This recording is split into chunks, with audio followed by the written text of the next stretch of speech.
Muy buenas tardes, bienvenidos a este su conversatorio de atención primaria en salud. Como siempre, un saludo muy especial a todas las personas que se conectan hoy desde los diferentes lugares de nuestro país y otros lugares también de Latinoamérica. Tenemos hoy la presencia de dos personas muy especiales que voy a presentar a continuación, pero antes recordarles que este conversatorio es organizado por la Asociación Colombiana de Salud Pública en compañía con 5 universidades de nuestro país. Ellas son la Universidad Católica de Oriente, la Universidad de Sucre, la Universidad del Norte, la Universidad de La Sabana y la Universidad Autónoma de Manizales, a quien estoy representando también en este momento.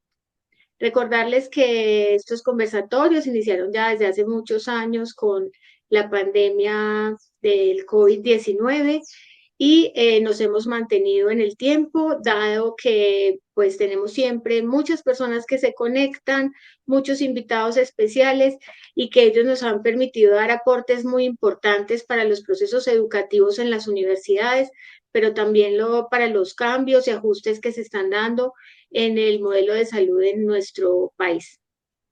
Hoy hemos titulado nuestro conversatorio como Lecciones acerca de la organización y funcionamiento de los centros de salud familiar y comunitaria en Chile. Creemos que es una excelente oportunidad por lo que está sucediendo actualmente con los equipos a quienes hemos venido escuchando en los conversatorios anteriores y que esta experiencia chilena seguro nos ayudará mucho a continuar con este proceso que llevamos actualmente. La dinámica de nuestro conversatorio es siempre la misma. Lo que hacemos es escuchar a nuestros invitados especiales y después podemos hacer o hacemos el momento de preguntas. Nos interesa mucho esa posibilidad de interactuar con ellos, así que los invitamos durante las presentaciones para que ustedes vayan escribiendo en el chat sus comentarios, sus preguntas y que esto sea como la parte más enriquecedora en este conversatorio. Paso entonces a presentarles nuestros super invitados hoy. El primero de ellos es el doctor Ricardo Fábrega. Él ya nos ha acompañado muchas veces en otros conversatorios. Digamos que está muy atento y sabe lo que está ocurriendo en este momento en nuestro país. El doctor Ricardo es médico cirujano de la Universidad Católica de Chile, es máster en gestión pública de la Universidad Complutense de Madrid, tiene una larga trayectoria directiva en el sector público chileno, donde ha ejercido, entre otras responsabilidades, como la de director nacional de atención primaria, subdirector del FONASA y viceministro de redes asistenciales de salud. Desde 2015 a 2021, el doctor Fábrega trabajó en el equipo de sistemas de salud de la OPS también, en el área de redes y atención primaria de salud precisamente, y desde 2022 es el decano de la Facultad de Salud de la Universidad Santo Tomás y participa en los consejos asesores de la reforma de atención primaria de salud en Chile. Él hoy nos ha traído otro invitado muy especial que nos acompañará. Él es el doctor Alexis Ahumada Salinas. Bienvenido, doctor. El doctor Alexis es cirujano dentista, tiene una maestría y es especialista en salud pública de la Universidad de Chile. Tiene un diplomado en gestión de centros de salud familiar y en gestión y políticas en salud pública de la Pontificia Universidad Católica de Chile. Es profesional con desarrollo de competencias en el área de gestión, en atención primaria de salud y en el control y gestión de medición del desempeño de los servicios sanitarios. Ha trabajado también en diversos municipios de la región metropolitana de Santiago de Chile, a cargo de dispositivos del primer nivel de atención, en cargos como director de los centros de salud familiar y jefatura comunal de salud. También ha desempeñado labores en el Ministerio de Salud de Chile, como jefe del Departamento de Control de Gestión y Calidad de Atención del primer nivel de atención. También él ha sido consultor de la Organización Panamericana de la Salud en el área de sistemas y servicios de salud, específicamente en lo relacionado con la programación operativa en el primer nivel de atención, y actualmente se desempeña como director del Centro de Salud Familiar, doctor Luis Ferrada, de la Comuna Distrito de Maipú, en Santiago de Chile. Y es también docente de la Facultad de Ciencias Médicas de la Universidad de Santiago de Chile y de la Facultad de Ciencias de la Salud de la Universidad Santo Tomás de Chile. Como ven, tienen unas hojas de vida espectaculares, mucha experiencia en el tema de APS y bueno, les damos una bienvenida muy especial. Pero antes de escuchar al doctor Ricardo y al doctor Alexis, quiero también darle la bienvenida al doctor Juan Eduardo Guerrero, que en este momento es presidente de la Asociación Colombiana de Salud Pública y ha estado también a cargo de este conversatorio desde su inicio, quien nos dará un saludo y hará una introducción. Doctor Juan Eduardo, adelante. Doctora María del Pilar, muchísimas gracias. Un saludo muy especial para Ricardo, amigo de esta casa de los conversatorios de atención primaria en salud en Colombia. Un saludo especial a Alexis Ahumada, médico invitado especial para el día de hoy. Bueno. Realmente esta es una ocasión para mí muy especial porque siempre en Colombia nos están preguntando por los cómo, cómo funciona, cómo se hace, cómo se organiza, cómo se estructura.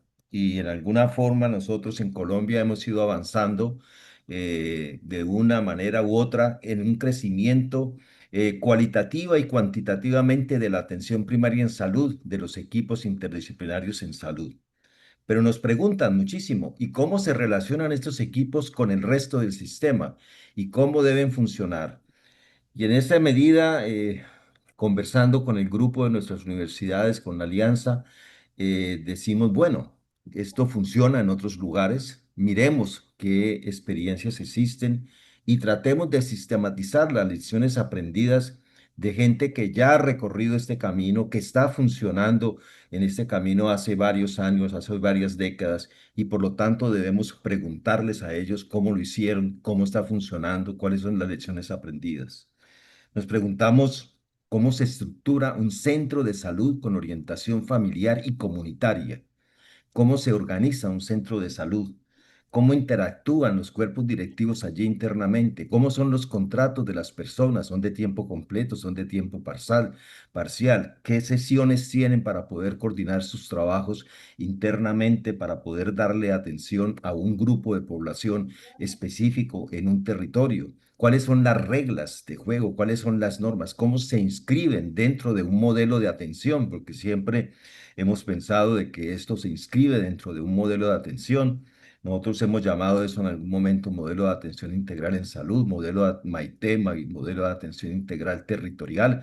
Ahora estamos llamándolo como modelo preventivo, predictivo y resolutivo de la atención primaria en salud, con otras connotaciones que nos parecen muy importantes, relevantes, pero siempre tenemos la idea de que hay un modelo en el que se inscribe el funcionamiento de la atención primaria en salud como una estrategia.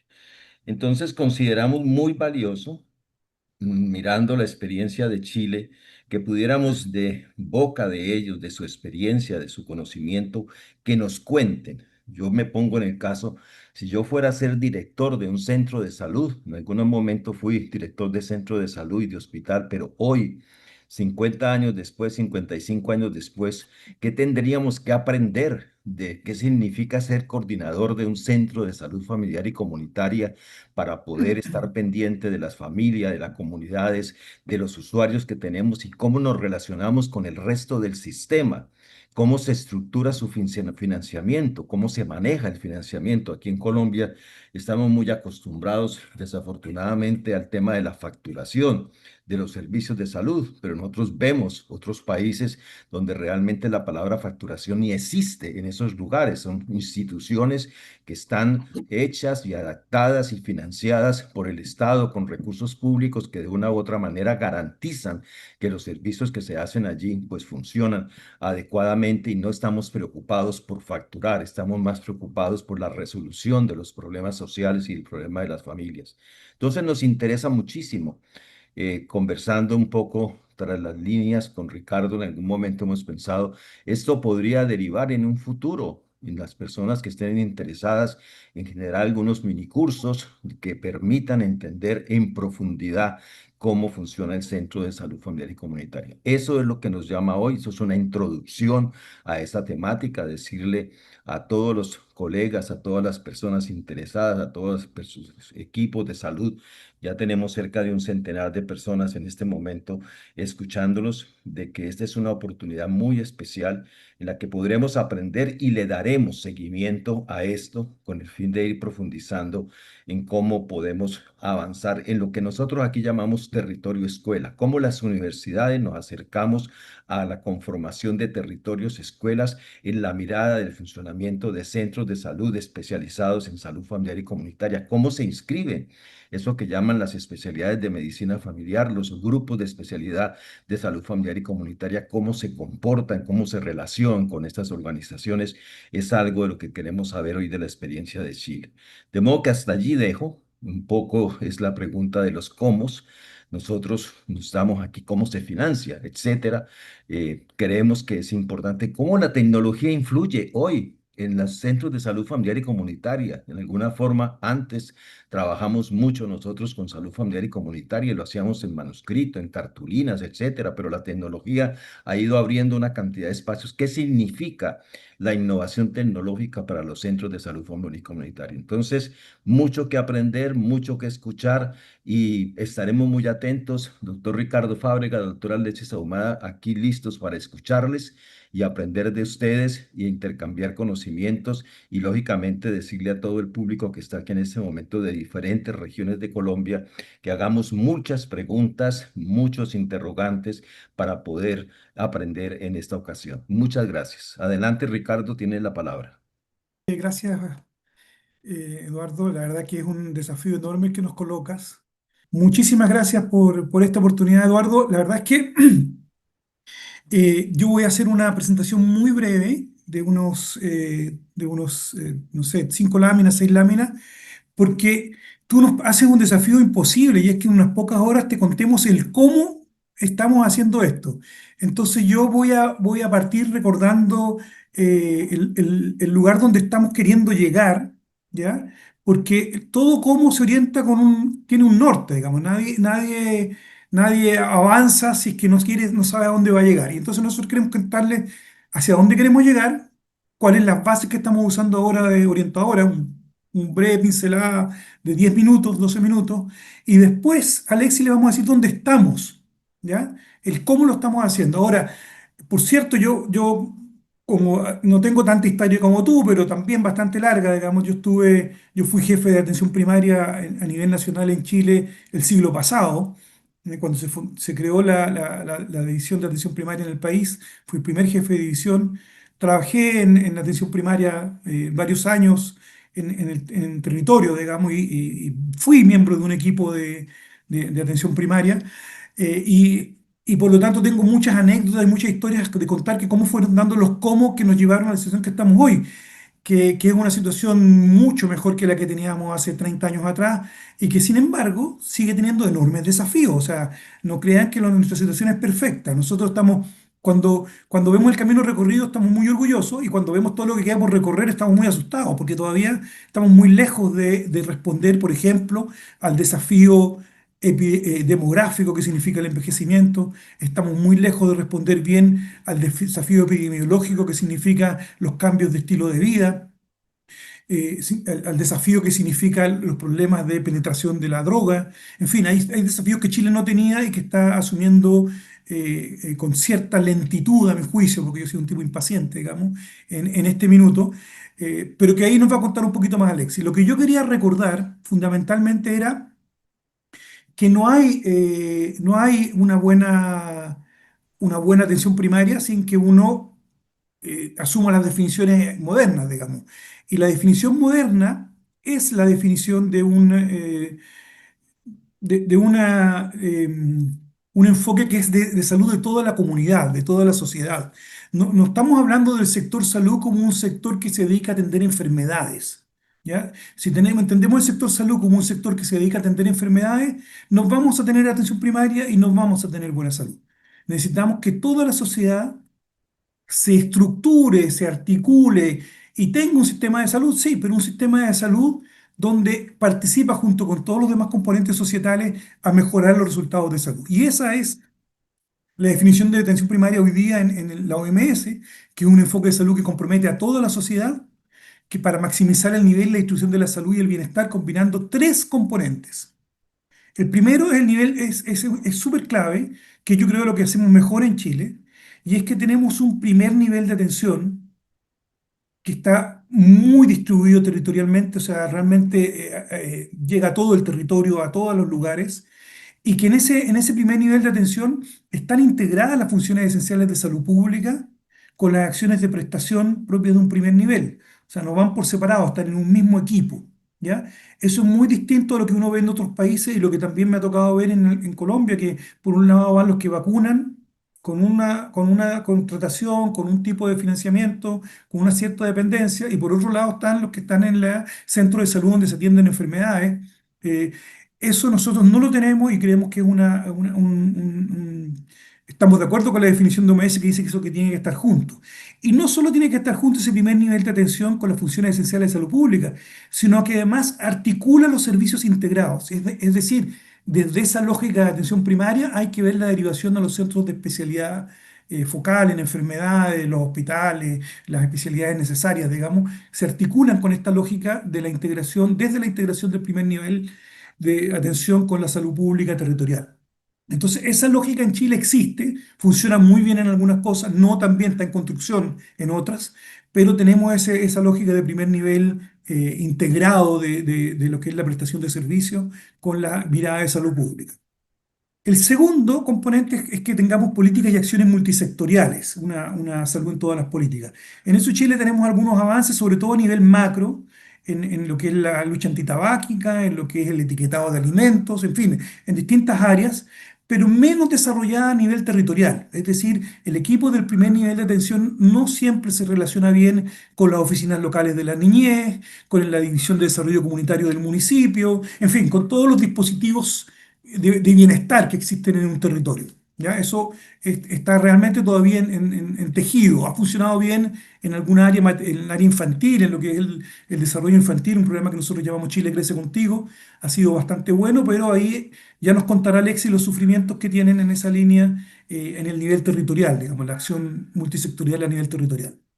Y el tercer tema, que es donde Chile en realidad no tenemos mucho que enseñar y tenemos por otro lado mucho que aprender y estamos tratando de hacerlo en todo lo que tiene que ver con el empoderamiento de la comunidad, con la participación social, con el hecho de realmente tener comunidades que se hacen cargo de los procesos de vida saludable de la comunidad y que de alguna manera hacen control social de lo que hace el sector salud y apoyan en la toma de decisiones para que sean pertinentes a la realidad cultural y a la realidad en determinantes sociales que tiene esa comunidad. Allí nosotros estamos bastante al debe y tenemos todavía mucho camino que recorrer.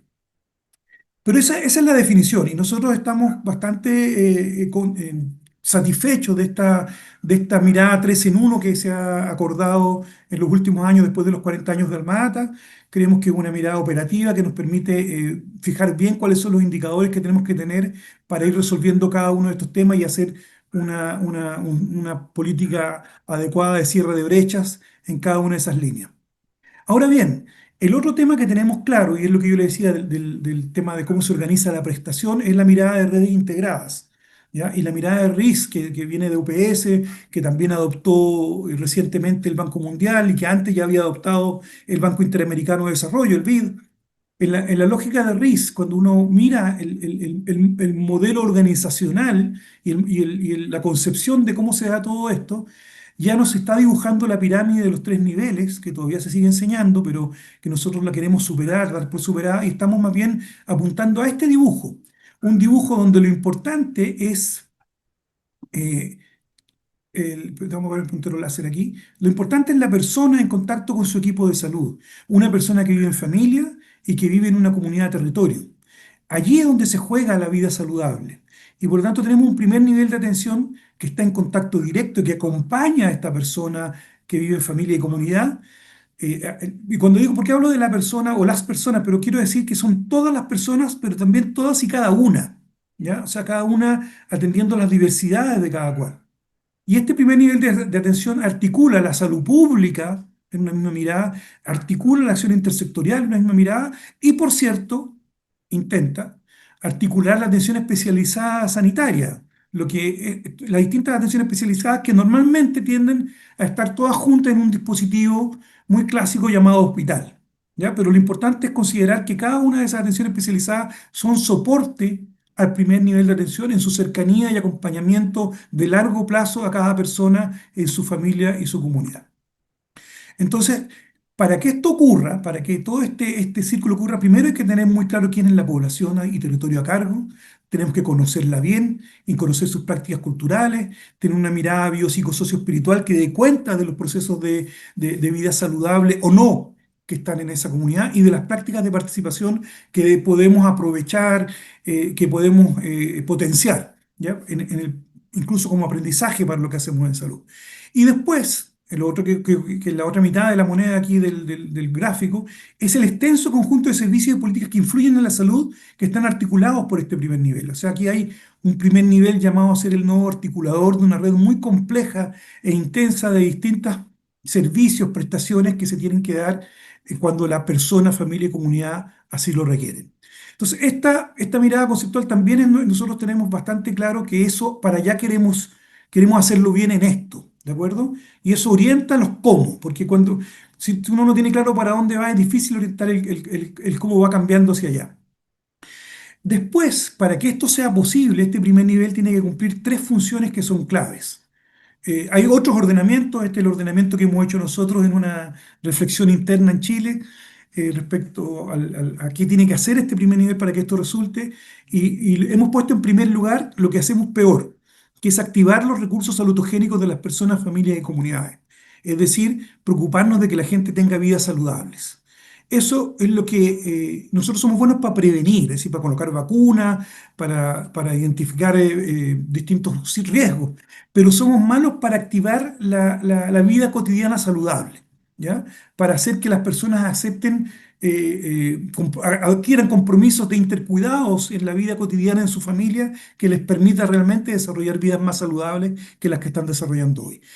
Después está el segundo tema, que lo hacemos yo creo que muy, muy bien, que es responder a los requerimientos de la comunidad con una capacidad resolutiva que es bastante alta. Quisiéramos que fuera más, por cierto, necesitamos que sea más alta, pero es bastante alta la capacidad resolutiva de nuestros equipos de atención primaria y que tiene acceso a medicamentos, tiene acceso a exámenes con bastante más de lo que uno ve en canastas en otros países. Y se hace cargo de las prioridades locales integrando los programas que ordena el ministerio. O sea, hace un esfuerzo de integración, no siempre lo logra, pero un esfuerzo de integración de las distintas cosas que nos piden para realmente ponerle al servicio de un plan de salud territorial, un plan de salud comunal. Y esto los mejores gestores lo logran. No siempre es posible porque a veces la orientación vertical que da el ministerio dificulta esta integración en el territorio. Pero los que lo logran realmente, y son muchos los que lo logran, tienen una letra B bien hecha, digamos.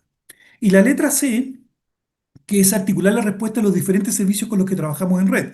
Por cierto, con los del hospital de referencia y con los otros servicios especializados de referencia, pero también con los del municipio, también con los de la propia comunidad, en fin, todos los servicios que prestan algún servicio que pueda ser útil, qué sé yo, un grupo de alcohólicos anónimos, en fin, cualquier cosa que a usted se le ocurra que ayuda al proceso de atender las necesidades de la población. eh, Uno tiene que tener la articulación que permita hacernos derivaciones y retornos mutuos, digamos, para que la salud de la población se mantenga en el mejor nivel posible. Así que con estas tres funciones nosotros orientamos los cómo también. Y finalmente, la que hacemos peor, me gusta irme, porque yo soy medio autoflagelante, digamos, meterme donde más cuesta, porque las cosas que hacemos bien ya las hacemos bien, digamos, pero me gusta meterme en las cosas que hacemos peor y que he visto que en otros países se hacen mejor, que es lo de devolver soberanía y empoderamiento a las comunidades.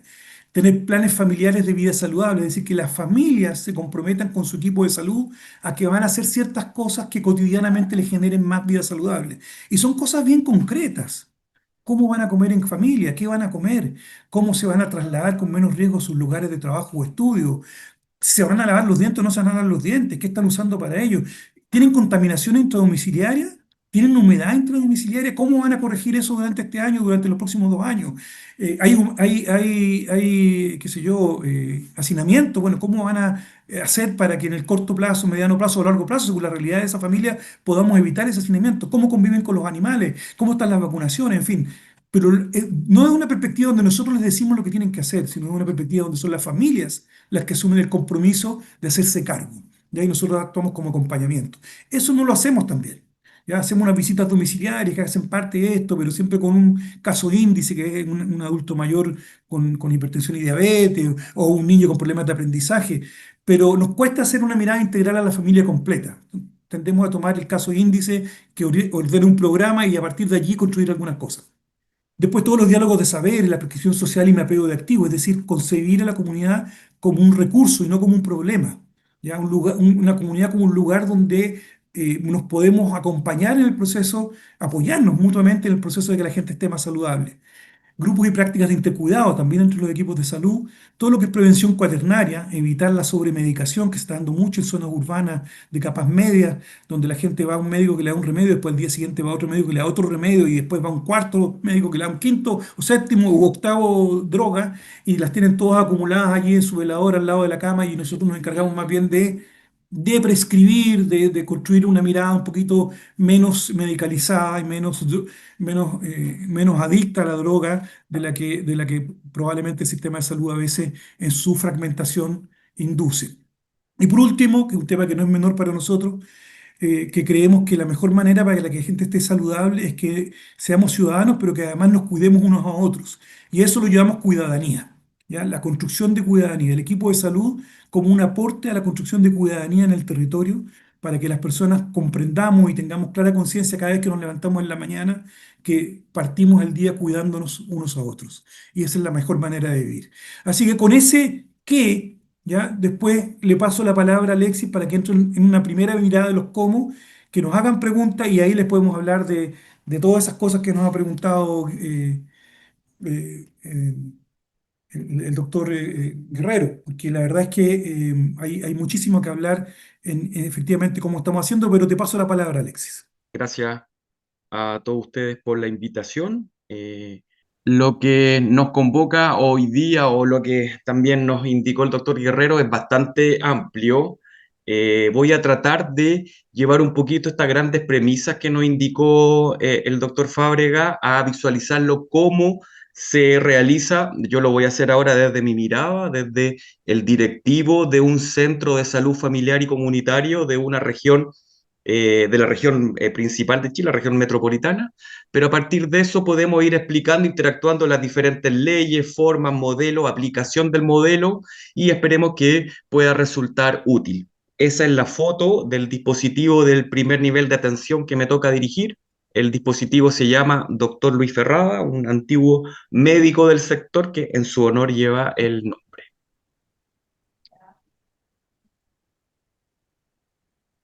Que podemos mirar un poquito, hay varias cosas que dijo el doctor Fábrega en este momento. Tenemos un marco, la salud primaria en el país.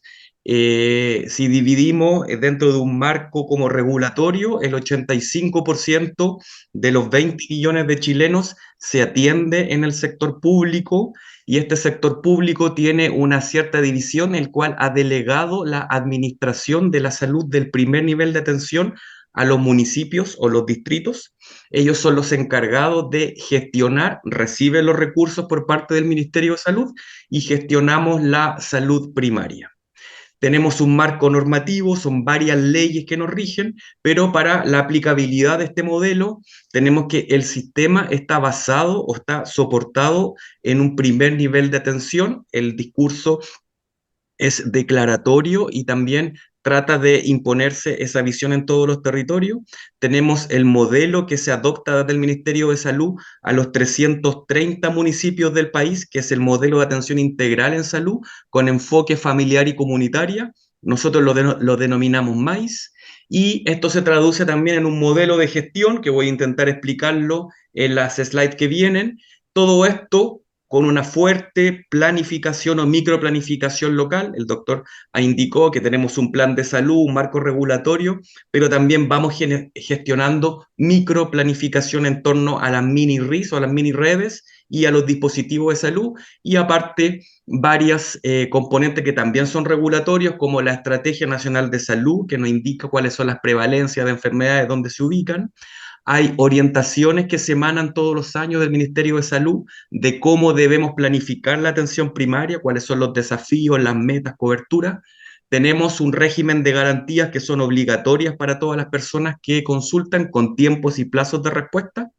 Y aparte tenemos los incentivos, que son las grandes áreas en que se basa el modelo para actuar desde lo sanitario, que serían las metas sanitarias, que cuando se cumplen las metas existe una bonificación a los trabajadores que va directamente al bolsillo de los trabajadores, y están las otras metas que son los IAPS o el Índice de Actividad de Atención Primaria de Salud, que son 21 indicadores y que cuando no se cumplen existe un recorte presupuestario al municipio que no los cumple. Por lo tanto, yo les voy a ir tratando de entregar como algunas reflexiones un poco de eso. Cuando hablamos de este modelo de atención familiar y comunitaria MAIS, que es como la base para la gestión, yo creo que todo trabajador de salud primaria del país tiene el curso, que es prácticamente mandatorio, para certificar los establecimientos de salud familiar. Tenemos tres principios en los que se basa la gestión diaria, que es la atención centrada en la persona, la integralidad de la atención y la continuidad del cuidado, y esta continuidad del cuidado no solamente es vista dentro del centro de salud, sino que también con el segundo nivel, con el tercer nivel, con las urgencias. Tratamos de mirar el paciente en esta integralidad, centrado en las personas y la familia, y esta continuidad a lo largo de la transición por el sistema de salud. Entonces, se basa también en estos tres grandes principios.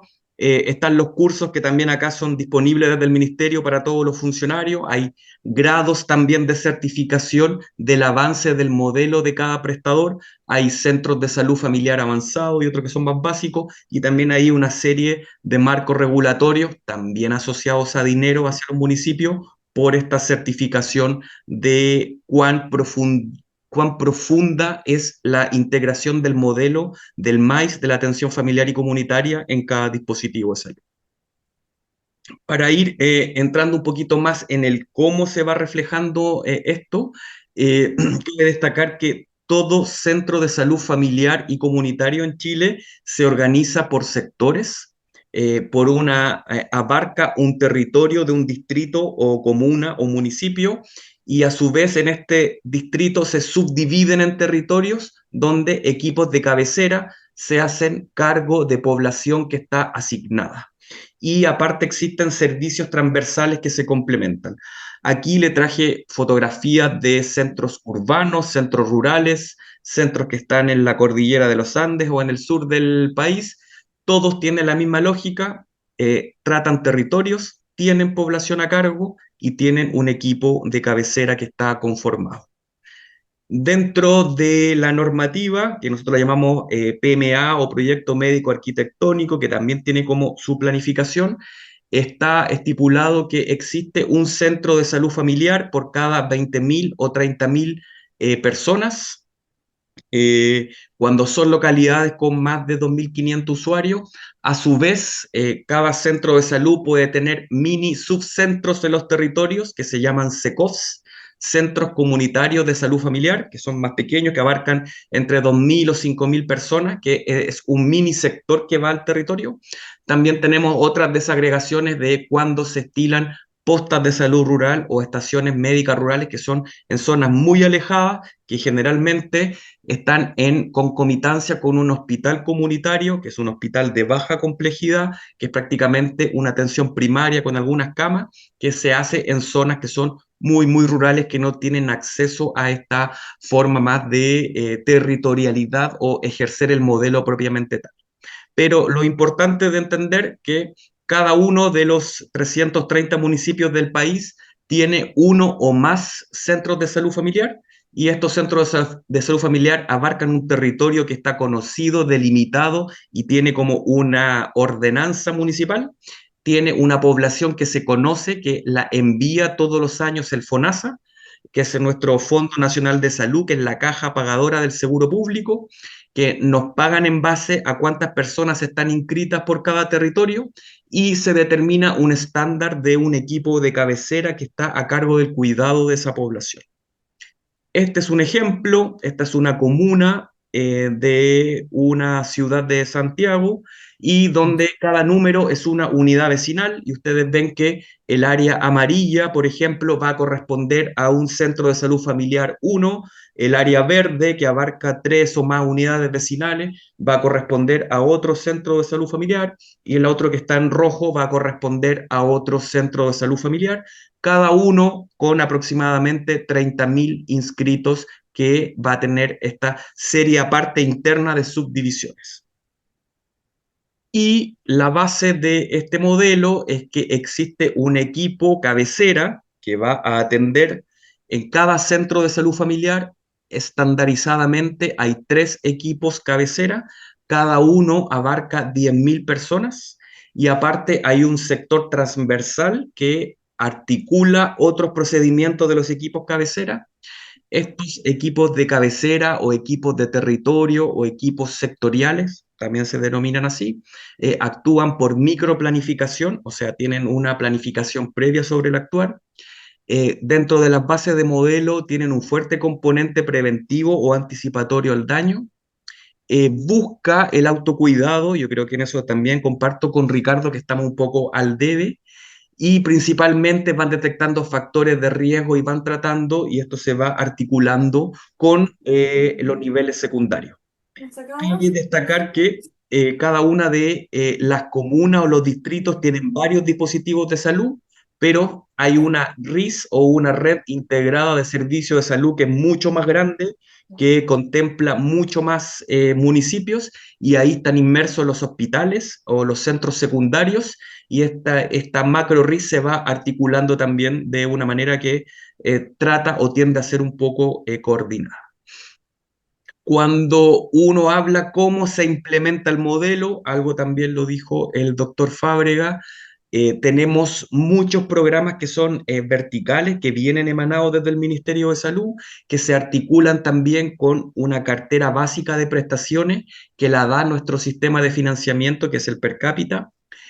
Tratamos de abarcar todo el ciclo vital, desde el inicio de la vida hasta el final de la vida. En atención primaria vemos desde el postparto, o sea, el ingreso de la dupla o la diada madre-hijo antes de los 30 días, hasta los cuidados paliativos no oncológicos que son de nuestra dependencia, y tratamos de hacer desde la eh, prevención o promoción de salud más básica hasta rehabilitación y tratamiento de varias enfermedades, y también tenemos incorporado resolución de especialidades básicas como oftalmología, odontología, otorrinolaringología, ecografías, vamos mezclando un poco más de cosas. Yo lo puedo ahondar un poco más, pero tenemos varios ejes que se articulan entre sí para dar la respuesta en cada dispositivo de salud. Para entender un poquito cómo se financia cada uno de los municipios o cada uno de los centros de salud familiar y comunitaria, tenemos que realizar una cartera de prestaciones mínima, que son 125 prestaciones. Ahí se las traje divididas por los tipos de ciclo. Hay algunas que son atendibles a infancia, adolescencia, adulto, adulto mayor, actividades generales, y también exámenes de laboratorio que son transversales a todas. Con esto nosotros son un total de 141 prestaciones cuando agregamos como otras básicas que se realizan en los centros de salud, y esto es lo normativo mínimo, y aparte se complementa con algunas otras prestaciones que son focalizadas para algunos municipios que tienen como alguna prevalencia de algún tipo de enfermedad o son muy grandes que requieren como mayor tecnología, y eso se va adaptando según diferentes tipos de mecanismos de pago. Pero si bien todos los centros tenemos este mismo mecanismo de pago y debemos responder esta cartera básica de prestaciones de 141 prestaciones que se decretan año tras año, y por lo cual el Ministerio de Salud ronda los $13 por persona por mes que está inscrita en cada centro de salud. Con eso el distrito, el municipio, tiene sí que generar todo el gasto desde mantención de los equipos, costos básicos, se hace cargo de la contratación del personal, el gasto en fármacos, logística, etcétera. Por lo tanto, con esos $13 por persona en promedio, tenemos que generar como todo el desempeño del distrito con los centros de salud familiar que están a cargo. Cuando queremos mirar cómo se compone el equipo de cabecera de cada centro de salud familiar, esto yo no voy a ahondar mucho, pero hacemos algunos cálculos matemáticos de este plan de salud familiar, que es el plan de salud familiar versión 3, el que tiene 141 prestaciones, que esto lo hace el Ministerio de Salud, pero después nosotros vamos sacando algún tipo de una media de cuántos profesionales debiese tener cada centro de salud. Acá uno lo saca por cada 10.000 habitantes, que es lo que debiese ser un territorio o un sector de cada CEFAM. Por lo tanto, vamos mirando cuántos médicos debiésemos tener, cuántos odontólogos, cuánta enfermera, etcétera. Por lo tanto, se define un estándar de prestadores según este plan de salud familiar, que es la aplicación de la cartera de prestaciones básicas, y al lado, donde están esa serie de letras A, B, C, D, es cómo se calcula el algoritmo desde los costos asistenciales clínicos y directos y de recursos humanos para calcular este costo del per cápita. ¿Cómo vamos mandando un poquito más hacia el cómo y cómo aplicamos el modelo? Yo voy a tomar de ejemplo este dispositivo de salud del primer nivel que me toca dirigir ya hace 2 años. Es parte de un municipio, este municipio se llama Maipú, es una red pública de salud primaria, tiene, bueno, su visión y misión creada, es parte de uno de los 6 centros de salud familiar que existen. Ustedes ven que todos son relativamente parecidos porque también desde el Ministerio de Salud construye los centros de salud y se los traspasa a los municipios y existe como un cierto tipo de estándar arquitectónico y adentro de los centros de salud familiar, ustedes después en las imágenes que yo les voy a mostrar, los sectores también tienden a estar súper estandarizados. Por lo tanto, lo que es un centro de salud en Arica, que es la primera ciudad de nuestro país en el norte, en el límite con Perú, hasta el último centro de salud familiar en Punta Arenas, allá cerca de la Antártica, es igual en un estándar. Y ustedes pueden ver que cada centro, en algunos depende algún dispositivo más comunitario, que son los centros comunitarios de salud familiar, que es lo que se denomina ISECOF, o hay algunos dispositivos de atención primaria que también conllevan atención de urgencia, ya sea 24 horas, como son los SAR, los Centros de Alta Resolutividad de Urgencia, o otros que son SAPU, o que son Servicios de Atención Primaria de Urgencia, que se complementan también para funcionar, por ejemplo, viernes, sábado y domingo, 24 horas, y una atención de lunes a viernes desde las 8 de la mañana hasta las 12 de la noche. Hay varios conceptos que están como organizados en cada RIS, y aparte hay ambulancias que dependen de cada red de salud municipal, hay farmacias municipales que aparte, cuando nosotros entregamos o prescribimos algún medicamento, es gratis para los beneficiarios del sistema, pero sin embargo hay personas que quieren ir a un prestador privado y ese prestador privado les receta un fármaco de última generación, pueden acudir a la farmacia municipal donde se les subvenciona prácticamente el 70% del valor y se reducen los costos con una producción también del propio distrito. Hay complementos transversales para todos los centros, que serían centros comunitarios de salud mental, donde es una especie de resolutividad más secundaria, pero puesto en el primer nivel de atención. Y también hay centros de resolutividades de oftalmología, de otorrinolaringología, de cirugía menor ambulatoria y centros de imágenes que ayudan a complementar las necesidades de los centros de salud. Todo esto es estatal y dependiente del distrito o del municipio respectivo. Esto es cómo se comporta la red del municipio que me toca dirigir. Ustedes ven que están diversos centros de salud en todo el mapa de la comuna, y hay una interacción también, ustedes pueden ver acá en rosado que está el Hospital El Carmen de Maipú, que depende del Ministerio de Salud y que él coordina todo el resto de los dispositivos que son más territoriales. Ustedes ven arriba acá un triángulo, no sé si estoy... Ven acá arriba un triángulo que es el barrio longitudinal, y es ese barrio longitudinal que está como al inicio de este distrito, que es el que nosotros, por lo menos en el que me conlleva mi población a cargo. Cuando uno habla de cómo se maneja cada distrito o cada municipio, hay una articulación interna que ustedes ven que el organigrama es bastante complejo. El último cuadro está cada uno de los dispositivos que prestan servicio a la comunidad, pero aparte hay un grueso componente en cada municipio que genera tanto finanzas, recursos humanos, gestión de las personas, etcétera, que están abocados solamente a contribuir a los distintos centros de salud familiar de ese distrito. Se los traje como un ejemplo de que si bien existe muchos centros de salud familiar, cada uno con 30.000, el aparataje que se necesita también distrital es bastante complejo y se necesita mucho soporte desde esa perspectiva.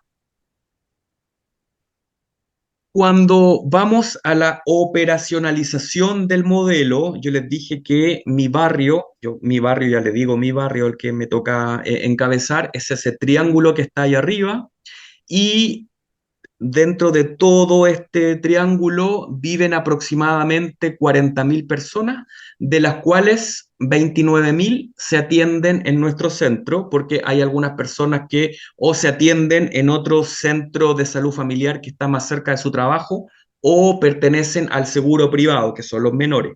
Sin embargo, la mayor parte del barrio se atiende con nosotros. Nosotros tenemos una subdivisión que es territorial.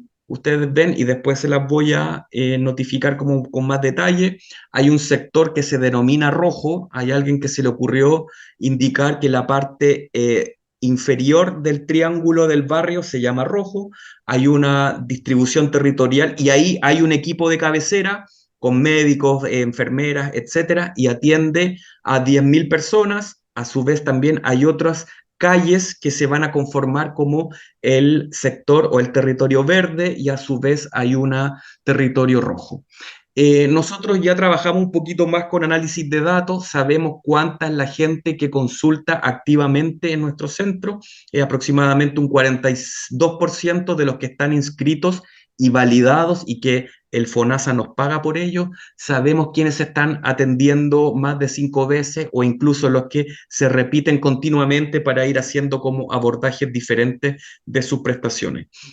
Nosotros estamos trabajando ahora con estratificación de riesgo, estamos tratando de implementar un modelo de cuidado de condiciones crónicas, muy parecido a la pirámide de Kaiser permanente. La estrategia se llama ESICEP, y ¿qué es lo que hace? Que busca o que tratamos de identificar aquellas personas que nosotros identificamos como grupo 3 o de riesgo alto, que son los que consultan mucho y se llevan como prácticamente todo el gasto en crónicas no transmisibles. Son aquellos que tienen 5 más patologías crónicas concomitantes. Nosotros por lo menos lo tenemos detectado y actuamos de una manera diferente. Por ejemplo, que es un usuario que está ya categorizado como G3, G2 sobre un G1. Por lo menos esta es como la nueva concepción del modelo de intervención. Se llama ESICEP, Estrategia de Cuidado Integral Centrado en las Personas. También es una política ministerial que se está aplicando con bastante fuerza ya desde el 2019-20. Llevamos un par de años trabajando con estratificación de riesgo y un plan de cuidados integrales sobre las personas. Yo les contaba que el barrio estaba dividido en sectores, ¿no es cierto? Y cada sector, yo acá por ejemplo les traje un ejemplo, el sector azul o el que sea. Ese sector azul tiene esta conformación donde dice sector. Nuestro centro de salud familiar para estas 30.000 personas que atendemos tiene 107 funcionarios, y ustedes pueden ver ahí que tenemos 13 médicos, 7 odontólogos y medio, un químico farmacéutico, 7 obstetrices, casi 10 enfermeras. Digo casi 10 porque nosotros somos los que contratamos directamente en el municipio. Estamos afectos a una ley que es la ley de atención primaria. Las personas trabajan 44 horas semanales, divididas entre las 8 de la mañana hasta las 20 horas. pero también podemos fragmentar en 22 horas el contrato. Por ejemplo, yo ahí tengo contratado 7 odontólogos más un odontólogo de 22 horas. Nosotros contratamos y existen diversas realidades contractuales. Bueno, prácticamente todos pasan a ser como un contrato a plazo fijo y después quedan como en contrato indefinido, y también el Estado nos provee algunos cargos médicos que son de otra ley que depende directamente del Estado, que son aquellos médicos que se van a una etapa de formación y destinación. Ahí ellos eligen qué parte del país pueden hacer sus actividades entre 1 a 5 años, y que eso también es requisito para posteriormente hacer alguna beca de especialización. Por lo menos en mi centro, de esos 13 médicos, hay 3 que están en esa realidad, que son médicos de destinación y formación, que eso no los paga el municipio, sino que los paga directamente el Estado. Y cada sector tiene como este estándar, que son 3 médicos generales, un médico de familia en nuestro caso, 2 enfermeras, una obstetriz y un poquito más de horas también de ellas, una especialista en nutrición, 2 cirujanos dentistas, un técnico en enfermería, 2 secretarias que ayudan a recibir a los pacientes y hacer como más atención administrativa, un profesional de la psicología y una profesional que es una trabajadora social, que trata también de vincular algunas carencias o determinantes sociales que se identifiquen de los pacientes con otras áreas del municipio o con el intersector, que quizás, como dice Ricardo, también comparto, nos cuesta un poquito. Nuestra mirada sigue siendo que intentamos sacar la parte más biomédica, intentarla hacerla más biomédica social, biomédica psicosocial, pero tenemos este trabajador que hace el enlace. Esa es una conformación estándar de un dispositivo de salud. En nuestro caso, nosotros tenemos en el centro que yo les digo, y que es como más o menos el estándar del país, hay 3 sectores. Por lo tanto, ustedes multipliquen y son como los 3 grandes sectores que se hacen cargo de 10.000 personas cada uno. Esto es un ejemplo de cómo es el sector. Es totalmente estandarizado. El sector rojo es igual, pero en color rojo, y el sector verde es igual en color verde. Ustedes ven que es un pasillo donde cada equipo cabecera se conforma y tiene los 3 médicos más un médico de familia, los 2 odontólogos, tiene atención psicosocial y también tiene salas de trabajo grupal donde el equipo de cabecera debe realizar estudios y casos de familia para también categorizar el riesgo de la familia, o hacer los casos clínicos, o son las reuniones médicas, las reuniones de estamento, análisis de casos, etc. Esto es la conformación típica de cada uno de los sectores. Y el centro por dentro, esta es una foto tomada ayer cuando me dijeron que le diera como un poquito el enfoque para esta presentación. Ustedes ven que la gente, igual usamos tecnología, la gente va a un tótem, ingresa su DNI, ese DNI también indica si el usuario está activo o no en el centro, también nos permite a nosotros modular la demanda. Ustedes ven que las personas ahí esperan por farmacia, donde se entregan los medicamentos, que también, como les dije, son gratis. Al lado está la oficina donde se entrega el Programa Nacional de Alimentación Complementaria, donde se entrega leche, fortificación de alimentos, y ustedes pueden ver que esa es la dinámica de un centro de salud familiar. Eso la tomé ayer a las 3 de la tarde, donde siempre hay gente esperando y consultando. Y también, para apoyar a cada uno de los 3 sectores, existe el famoso sector transversal. Ahí yo saqué más que nada la foto de qué dispositivos contiene. Tiene atención de urgencia en caso de que tengamos paro cardiorrespiratorio, o atenciones de por corte, algún tipo de traumatismo leve. Tenemos el vacunatorio, toma de muestras para exámenes, procedimientos varios de curaciones. Tenemos una pequeña sala de cirugía menor ambulatoria, y también salas respiratorias de los programas IRA y ERA, que son enfermedades respiratorias agudas infantiles, y las otras de adultos. Y también contamos con una pequeña sala de rehabilitación que se llama Sala de Rehabilitación Comunitaria, donde tenemos fisioterapeutas y terapeutas ocupacionales que ayudan a rehabilitar cierto tipo de accidentes vasculares, artrosis o algún tipo de condicionantes osteomusculares y patologías neurológicas que principalmente son derivadas del nivel secundario. Esto entonces es el sector transversal que apoya a los sectores que son cabecera o territorializados de cada uno de los subdistritos del dispositivo.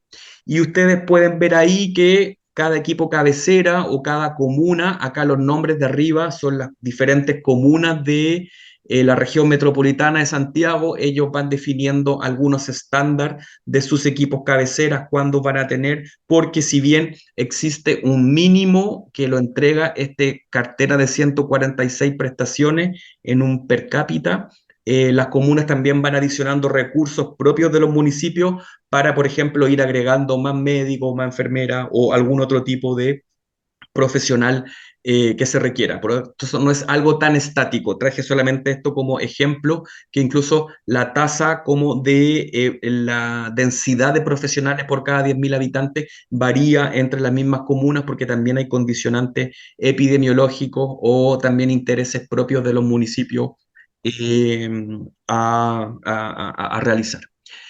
Yo les traje un ejemplo de nuestro barrio, como les conté, es un triángulo. Nosotros tenemos una principal importancia en la continuidad del cuidado, de que no se nos pierdan los pacientes.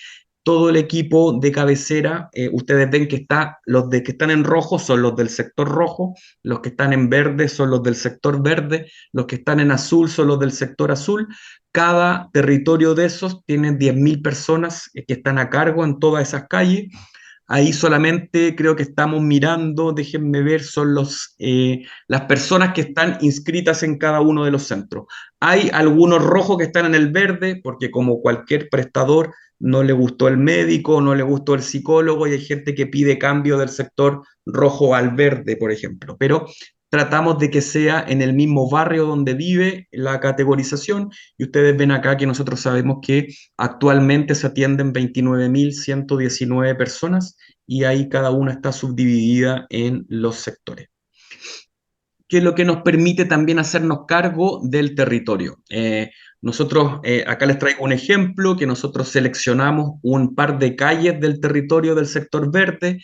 Tenemos la fortuna de contar con esta tecnología que nos indica quiénes son, por ejemplo, en este caso, las personas del sector verde que no están al día con su examen de medicina preventiva, y también tenemos esa posibilidad de enviarles mensajes de texto, como sale un ejemplo acá, esto es del año pasado, que invitamos a las personas a tomar una agenda de 1 hora para hacerse el examen de medicina preventiva en nuestro centro.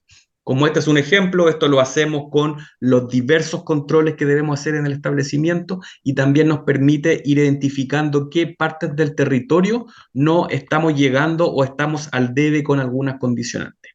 Por ejemplo, esto es una gráfica que sabemos en el mapa de calor arriba cuántas personas están descompensadas en cada una de las villas o poblados de cada uno de los sectores. Por ejemplo, acá en el dashboard marcamos las personas que están ingresadas en el centro de salud, que están con diabetes, que no están compensadas, o sea, tienen una hemoglobina glicosilada mayor a 8, que es nuestro parámetro, y nosotros podemos ver cuántas personas están en cada uno de los territorios y podemos irlas identificando para generar algún tipo de acción preventiva, llamarlas a control, hacernos cargo antes de que la morbilidad aumente y por lo tanto también aumente la mortalidad de estas personas. Y también tenemos esta runificación de las personas que, por ejemplo, sabemos incluso quiénes de estas personas que no están compensadas terminaron en una atención de urgencia, que ahí dice 192,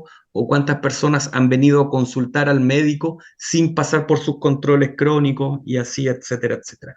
Por lo menos lo que te permite el modelo de generar esta territorialización es el conocimiento básico de la población que tú tienes a cargo y saber cuáles son sus condiciones biopsicosociales para generar todo el despliegue de nuestra cartera de prestaciones. Lo mismo con las vacunas. Ustedes ven que la primera vacuna, el Nirsevimab, nosotros debemos tener un 100% de cumplimiento para todo recién nacido. Esto es un anticuerpo monoclonal que previene enfermedades respiratorias en invierno, y ahí sabemos cuánto llevamos y cuántas personas nos queda por vacunar. Y ahí, por ejemplo, en el mapa de calor, nosotros sabemos que mientras más rojos son las zonas que no se han vacunado, por lo tanto nosotros desplegamos una dupla que generalmente es una enfermera más un técnico, y convocamos a los vecinos del sector. Ustedes ven arriba la villa, los claveles, 4 de pajaritos, y generamos como ahí el evento específico de vacuna, y no lo generamos a libre disposición porque vamos al territorio donde sabemos que tenemos como cierta brecha o cierta determinación. Es un ejemplo. Lo mismo lo hacemos por la cobertura de influenza o otras vacunas que necesitamos ingresar al día. Ahora, para hacer esto, nosotros necesitamos un gran despliegue de microplanificación. Ustedes pueden ver ahí que esto lo vamos viendo mes por mes. Este es el despliegue de todos los médicos que existen en el establecimiento. Vamos calculando cuántas horas disponibles tienen hasta determinar cuántas horas al día tienen para trabajar, y con esto vamos generando el despliegue de las agendas o de las intervenciones que son psicosociales. Tenemos sí, y ustedes pueden ver ahí en el detalle todos los tipos de reuniones que, si bien se ven que son muchas reuniones de consejo técnico, reuniones de estamento, reuniones de médico, referencia de casos, nos permiten también comprender la población, comprender las necesidades, y no estar generando prestaciones a full demanda sin un sentido sanitario, lo que nos permite parar, mirar lo que estamos haciendo bien, tratar de corregir lo que estamos haciendo mal, y también la actualización permanente de nuestros profesionales, que es una cosa que es bastante vital y necesaria en cada uno de los establecimientos. ¿Cómo damos las horas? Por lo menos nuestro centro estamos ahora abarcando en un pilotaje que es 100% online. No se dan horas presenciales porque aparte hay un equipo clínico que revisa la solicitud de la persona, que la describe en un formulario, y hay un clínico que revisa también si es que está con los controles al día o en la pertinencia, se devuelve el llamado y se trata de alocar la mayor pertinencia de la prestación, o tratar de generar una selección de demanda acorde a la respuesta también de la oferta del establecimiento. Esto es una plataforma que también es ministerial, se llama Telesalud. Se está implementando desde el 2021, están prácticamente todos los municipios con esto, y tenemos, bueno, ciertas ayudas también de call center municipales para adultos mayores. ¿Qué quiero decir con eso? Que también vamos modulando la demanda en los centros de salud familiar, que no está abierta a todo el mundo. Seleccionamos demanda, hacemos triage, generamos también pertinencia, y tratar de hacer una resolución un poquito más clínica y efectiva, y que no quede a demanda propia de cada uno de los usuarios. Cosa que no pasa en el sistema privado, que si uno quiere sacar una hora para mañana para el neurocirujano, bueno, no sé si sea para mañana, pero uno la puede pedir directamente. No están estos filtros clínicos de selección de demanda, que nosotros sí o sí los tenemos que hacer, porque el volumen de demanda versus la oferta, que yo les contaba acá que la planificamos, pero a su vez siempre quedamos como quizás al debe o en ciertos requerimientos de respuesta eh, más cortos. Yo les contaba que existen una serie de indicadores clínicos que, dentro de estos 146 listados de prestaciones, que son bien genéricas, tenemos dos mecanismos de control de gestión nacional. Uno es este indicador de actividad de atención primaria de salud, que si es que no se cumplen en diferentes cortes del año, se le recorta parte de las transferencias del Ministerio de Salud a los municipios. Ustedes ven que son bastantes tipos de indicadores, desde tasas de consultas médicas por persona, porcentaje de derivación al nivel secundario. No debemos pasar un 10% de referencias al nivel secundario, o si no, nos penan con menos recursos. Hay una tasa mínima de visita domiciliaria, hay coberturas mínimas de exámenes de medicina preventiva, tanto para hombres, mujeres como adultos mayores. Hay coberturas mínimas de niños entre 12 a 23 meses bajo control para la detección del riesgo. Hay cobertura también de controles en adolescente que tienen mucho que ver con la regulación de la fecundidad. Hay coberturas tanto de cuánto vamos a ingresar por trastornos mentales o de salud mental en atención primaria y su tasa también observada de consulta.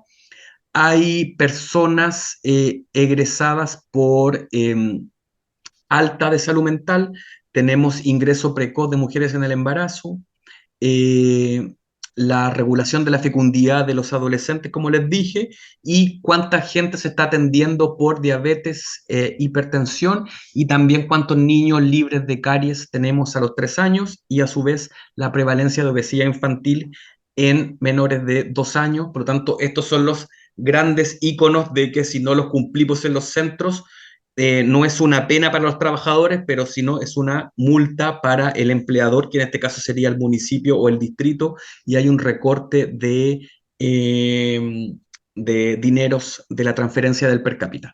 Y ustedes ven acá cómo nosotros en nuestra micro red vamos generando el monitoreo. Esto es, por ejemplo, una meta de la meta de salud mental. Nosotros sabemos que tenemos que ingresar un máximo de un 22,7% de la prevalencia esperada según la encuesta nacional de salud, y ustedes van viendo que los diferentes centros van generando ciertas como coberturas, o vamos viendo quién no está cumpliendo, etcétera. De esto sí son 21 indicadores para el indicador de actividad de atención primaria. Y estas son las más efectivas en cada uno de los distritos de salud. Estas son las mismas para todo el país. Esta de verdad que si no se cumplen nos matan, porque esta va al bolsillo de los trabajadores. Es un bono que se paga 4 veces al año. Es bastante dinero. Por lo tanto, todos los trabajadores de atención primaria luchan por cumplir estas metas. Tenemos cuántos niños se recuperan del desarrollo psicomotor con riesgo o rezago. Tenemos la detección del cáncer cervicuterino, o sea, vamos viendo cuánto Papa Nicolau vamos haciendo según las coberturas establecidas. Vamos mirando cuántos niños ingresan sin caries entre los 0 y los 9 años. Vamos viendo también cuántos niños tienen lactancia materna exclusiva hasta los 6 meses, y cuántas personas tenemos en cobertura con enfermedades respiratorias y compensadas de hipertensión y diabetes con los parámetros clínicos acordes. Por lo tanto, tenemos todas estas metas que todos trabajan por cumplirlas. Muchas veces dejamos de lado otras metas que también son importantes, pero como van al bolsillo de los trabajadores, tenemos súper buenos cumplimientos. Y ustedes ven ahí, por ejemplo, que se monitorea desde el nivel central, comunal, de la RIS también del servicio de salud, todos estos avances. Y acá, por ejemplo, tenemos que en la detección precoz del cáncer de cuello cervicuterino, tenemos que vía Papa Nicolau o el test de BPH, que también lo hacemos en los establecimientos primarios, cuánto vamos según la vigencia de los 3 años que debiese estar cada mujer con su control de rutina al día.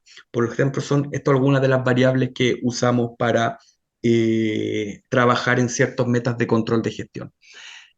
Acá yo les puse algunas imágenes. Tenemos algún trabajo con la comunidad organizada. Cada centro de salud tiene un CDL, un Consejo de Desarrollo Local, donde los usuarios o vecinos se organizan para trabajar con los equipos de salud, pero cuesta bastante, no es vinculante, no hay mucha participación.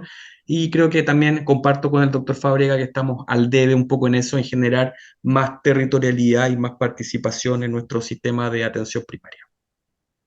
Para terminar, porque yo de verdad que podría hablar de esto mucho, mucho, y he intentado tratar de expresar el cómo, también vamos mirando la experiencia usuaria en cada uno de los establecimientos. No solo el modelo se basa en cuánta gente tengo compensado o no en los bajos controles o cuántos exámenes de medicina preventiva, sino que también es bastante importante ir trabajando en la forma en que las personas acceden no solo a atención, sino que se tuvo que levantar muy temprano para tomar la hora, ocupa canales digitales, cómo está el trato, la experiencia y todo, y que también tratamos de verificarla con muchos componentes que, si bien quedamos cortos, pero todavía es algo que es más incipiente, y yo creo que es algo que también es como uno de los grandes objetivos a trabajar.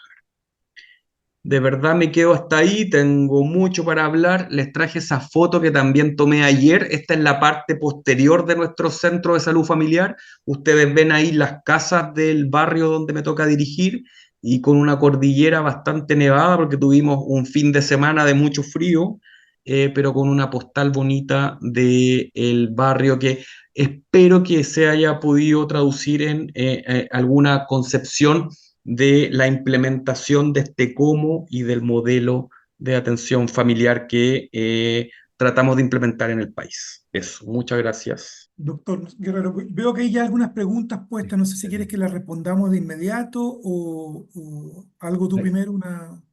No, yo decirles que excelente, me parece realmente una maravilla ver esa concreción de funcionamiento de una institución, de un centro de este tipo. Y ahí se delinean muchísimas, muchísimas cosas y seguramente hay muchas preguntas. Yo pienso que escuchemos las preguntas que podamos tener. Creo que la profe María del Pilar Cerezo va a coordinar esa parte y podemos dialogar un poco de acuerdo a lo que nos estén escribiendo nuestros personas que están tenemos 128 personas participando, maravilloso eso. Parece muy bien, llegamos 130. Muy bien, entonces adelante, profe María del Pilar. Sí, doctor Guerrero, muchas gracias. Extender una felicitación al doctor Ricardo y al doctor Alexis por esta presentación. Ha sido muy didáctica para nosotros. Tenemos muchos comentarios positivos ahí en el chat. También contarles que hay varias personas conectadas a través del Facebook Live en este momento y nos están también ahí dejando preguntas. Entonces, voy a ir leyendo, si les parece, las preguntas y ustedes van respondiendo. ¿Le parece, doctor Ricardo, o usted quiere de una vez? Sí, muy bien. Mira, Entonces yo voy a una- tratar de leer las preguntas como nos las han puesto los participantes en el chat. También las anoto. contarles que tenemos personas de muchos lugares del país que nos están escribiendo. Tenemos aquí a Enid Rojas, que ha estado, digamos que, interactuando a través del chat durante todo el tiempo, ha puesto varios comentarios y voy a poner aquí a consideración algunas de sus preguntas. Y es, ¿cómo generar la participación de la comunidad en zona rural que tiene carencia en los recursos económicos, educativos, entre muchos más? Son la población más vulnerable y a la que más se le afecta la calidad de vida. Esa sería la primera que ella hizo. ¿Y cómo es el proceso para la atención de las personas con discapacidad, aquellos que dependen totalmente de un cuidador? Si quieren, comenzamos con esas dos, doctor. Bueno, tú me ayudas, Alexis, con el programa de discapacidad y los cuidados que estamos haciendo ahora, pero lo primero que yo le diría sobre participación rural, preguntémosle a los peruanos mejor. ¿Ya? A los Sí. peruanos de la sierra, ellos son mucho mejor, a los bolivianos del Alto, son mucho mejor que los chilenos para hablar de participación rural, esa es para ser franco, digamos, ¿no? Entonces, si quieren aprender de participación, yo no los invito a venir a Chile, los invito a que vayamos juntos a ver a algún otro lugar.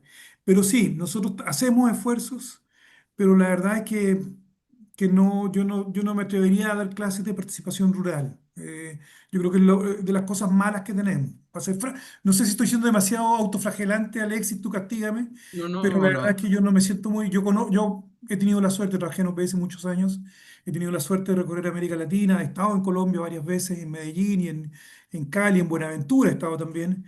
Y la verdad es que en Chile no tenemos un sistema de participación activo, vinculante, que la gente se sienta realmente comprometida con su centro y más bien nosotros somos inductores de demanda y somos un poquito paternalistas, ya desde el aparato público, que como ustedes ven está muy bien organizado, con muchos profesionales, pero que eso además inhibe un poco a la población de menos capital cultural a hacerse parte del desarrollo. He visto experiencias mucho mejores, con excelentes resultados en la zona de la sierra, en Chulcampa, en el Perú, cosas maravillosas con participación comunitaria y que con logros y resultados sanitarios tan buenos como los de Chile. ¿Ya? O sea, gracias a la participación de la gente y con muy poco apoyo profesional, logran resultados sanitarios bastante buenos.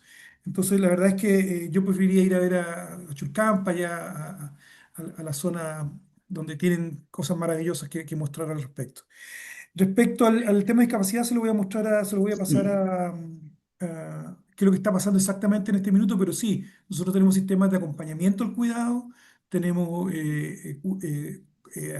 capacitación de las cuidadoras, ¿ya? Incluso todavía, no en todas partes, no sé si lo tiene el Ferrada en Maipú, pero hay algunos lugares incluso donde tenemos sistemas de cuidadores suplentes, cosa que darle un tiempo de descanso al cuidador principal y un cuidador suplente puede hacerse cargo, cosa que esa persona que está un poquito agotada, agobiada, etcétera, puede reposar, irse de vacaciones donde una hermana o donde quiera y que aquí otro cuidador durante un minuto. No sé si Alexis tú puedes complementar esta parte. Con respecto a la discapacidad, tenemos una ley que se llama la Ley de Atención Preferente, que aplica a todo el sistema, bueno, público y privado, donde las personas con su certificación de la discapacidad, que se hace mediante un proceso que también lo hace atención primaria, que se llama el IVADEC, certifican un cierto grado de discapacidad, por lo tanto, tienen preferencia en la atención, en la toma de horas y en el seguimiento de los casos. A ver si sí. También existen diversos programas que, según la severidad del tipo de discapacidad, tenemos un programa de acompañamiento de visitas domiciliarias que es biopsicosocial, que aparte de generar algún tipo de rehabilitación o destinación a los niveles de fisioterapia, ya sea secundario o incluso otras organizaciones como la Teletón, se genera la preocupación y se mide la sobrecarga del cuidador también, que sería con el SARIT, que es lo que habla el doctor Fábrega. Se hace lo mismo también con los cuidados paliativos terminales, que tenemos a cargo profesionales que desde la aplicación de sedaciones, parche de buprenorfina, hasta el cuidado de los cuidadores. Es importante el tema de los cuidados de los cuidadores, pero eso sería el contexto. Yo creo que llevamos un par de años ya articulándolo relativamente bien.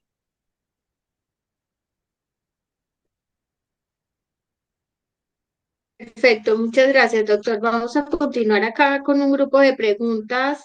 Eh, Nos dice Adrián Humberto, ¿qué lugar tienen las TIC en la atención primaria en la experiencia que nos comparte? Además, María Eugenia Pico nos pregunta que qué software utilizan específicamente para la georreferenciación territorial y desde qué mecanismos se socializan a los equipos de salud. Y Azucena, ¿con qué herramienta caracterizan el riesgo por persona y por familia? Creo que con esas recogemos algunas relacionadas con todos lo de sistemas de información. Anda tú, Alexis, con eso, pero yo antes, yo vi una pregunta que mientras estaba hablando Alexis la vi en el chat que tenía que ver con cuánto Sí, dinero significa esto y cómo se asigna, que eran así. eso de los $13 por persona, etcétera. Aprox. Aprox, sí. En Chile estamos, todo el financiamiento para para esta acción es público. ¿Ya? Lo manda el Fondo Nacional de Salud a cada municipio mediante un mecanismo de pago per cápita. Lo primero que hicimos cuando llegamos el año 90 y democratizamos el país de salida de la dictadura fue eliminar la facturación. La eliminamos por completo y lo cambiamos a un sistema. No fue lo primero que hicimos, fue lo primero que tratamos de hacer, nos demoramos 4 años. El 94, partimos, volvimos el 90, el 94 recién logramos hacerlo, eliminamos la facturación y empezamos con un sistema per cápita. Y ese per cápita era muy bajo al principio, hoy día está en $13, que me parece una cifra que todavía está por debajo de lo que realmente cuesta, pero que ya es una cifra significativa. Y son a nivel global, saqué la cuenta ahora de acuerdo al decreto per cápita de este año, son 2.553 millones de dólares que se reparten a nivel nacional por esta vía. Estos recursos son complementados a veces con fondos municipales. Algunos municipios adicionalmente ponen recursos según su prioridad local, pero el grueso sigue ya a estas alturas, un tiempo en que los municipios tenían que poner mucho porcentaje porque el per cápita era muy bajo. Aparte del per cápita, hay fondos que van por reforzamiento vinculado a algunos programas específicos, que solo, por ejemplo, los SAPU tienen un financiamiento específico aquí donde están los SAPU, los SAR lo mismo, y así, una serie de otras iniciativas, solo se financia aquellos municipios que lo tienen, el dispositivo que lo tienen. Hay otros programas que están en todas partes, deberían estar en per cápita, pero están por fuera del per cápita, pero eso es una anomalía que espero algún día corregir. Alexi, eso me parece una cosa que no debería seguir pasando. Así como los IAPS tienen unas metas que son más allá del plan de salud familiar. lo que me parece una estafa del Estado a los municipios, pero en fin, no puede ser que les exijan más de lo que le están financiando, pero yo no sé cómo se dejan. En fin, ahí entramos en los detalles de cómo opera el sistema, digamos. Y el financiamiento es público. Y había una pregunta decía, ¿qué rol juegan las ISAP en este modelo de atención integral? La verdad que ninguno, ¿ya? En general, los ISAP no se pueden inscribir en un aparato en el CEFAM, pero ahora lo estamos permitiendo que se inscriban y el Estado está poniendo los recursos por ahora, pero hay una discusión, un debate muy grande en Chile si la ISAPRE debería ponerse con el per cápita de la persona que se inscribió en el centro de salud o es el municipio el que lo cubre. No estamos de acuerdo, por supuesto los de la ISAPRE dicen que ellos no se ponen porque ellos tienen una oferta por el lado y no tendría por qué la gente irse al municipio, pero la verdad es que lo que ofrece el centro de salud familiar en el territorio, sobre todo en zonas periféricas de las grandes ciudades y en general en el resto del país, salvo en 3 o 4 zonas más centrales de Santiago, lo que ofrece el centro de salud familiar es mucho mejor que lo que le ofrece una ISAPRE, digamos, en cobertura de programas que no tienen los servicios de la ISAPRE. Eh, no tanto en atención médica o en acceso a medicamentos y acceso a exámenes clínicos clásicos, pero sí en el acceso a un programa como Chile Crece Contigo o un acceso como el programa de discapacidad. En esas cosas el centro de salud familiar es mucho más potente. Entonces, para alguien de clase media le conviene mucho más el centro de salud familiar que el ISAPRE. Eh, en todo el tema ISAPRE en Chile tenemos un gran debate, así que la verdad es que para este tema de atención primaria funciona básicamente en el aparato público. Alexis, te paso toda la tecnología. A ver, resumen de esas tres preguntas. El papel de las TICs, sí, ha sido paulatino, increciendo y ahora está bastante consolidado. Eh, Incluso se tuvo que poner de parte del Ministerio de Salud metas con pago a los trabajadores para digitalizar todos los procesos en atención primaria, desde la centralización de las horas o hacer centro de salud sin papeles. El mismo Ministerio de Salud también financia a los servicios de salud, que es el mesonivel, los recursos para que las comunas tengan registros clínicos electrónicos. Y por lo tanto funcionamos en línea en todo, si bien no hay ficha clínica única, estandarizada a nivel nacional. Por ejemplo, nuestro servicio de salud, que una parte de Santiago tiene una empresa y el norte-sur tiene otra, se están generando como los interfaces que sí podemos mirar como lo que está pasando como en otros dispositivos. El uso de las tecnologías es cada vez mayor, ya la solicitud de horas está siendo desde una plataforma del Estado que se llama Telesalud, vinculante hacia como todo el país. También hay municipios que ofertan también o que aplican mayor cantidad de recursos extra, como por ejemplo en mi caso, para generar mecanismos de generación de demanda o estos mismos software de territorialización o acompañarlos de contactabilidad a los pacientes para confirmar la cita. En el fondo es un homónimo al sistema privado, pero que lo está tomando el Estado de cierta manera. Por lo tanto, también enviamos encuestas de satisfacción usuaria, sus correos posterior de la atención, la gente baja sus exámenes de salud con un código QR. O sea, el papel de la tecnología de la información es primordial porque es el fondo, es el mismo prestador, pero que no es privado y que es público. Yo creo dejarlo un poco en eso. Y María del Pilar, no me acuerdo la tercera pregunta. ¿A cómo estratificábamos, parece que era, ¿no? Ajá, sí, señor. La estratificación se hace un modelo de conteo simple de patologías crónicas. La hacen todos los software de registro clínico electrónico del país porque es una medida que la mandata el Ministerio de Salud, es obligatoria, incluso para cualquier empresa que provea un registro clínico al primer nivel de atención. Es un conteo simple de patologías crónicas que están identificadas en esta metodología. Por lo tanto, la persona que tiene 5 o más patologías crónicas concomitantes, hipertensión, artrosis, asma, EPOC, no sé, se van contando y se van estratificando y sobre eso actuamos en el estratificador de crónicas y está disponible para todo el país, para todos los centros y para los subterritorios. es un mandato del Ministerio de Salud, pero es un conteo simple de enfermedades crónicas y trata de homologar la pirámide de la Kaiser permanente como modelo como modelo principalmente. Muchas gracias, doctor. Me voy a permitir leer algunas de las preguntas que también han colocado las personas que están en Facebook para ir intercalando. Nos preguntan, excelente, bueno, o comentan, excelente modelo de atención primaria. ¿Quién controla para que los recursos no se vean afectados por la corrupción? ¿Y cuánto tiempo tiene de implementación este modelo en Chile? Dale, Ricardo. Bueno, a ver, el modelo lo empezamos a implementar muy paulatinamente desde que creamos el per cápita del año 94.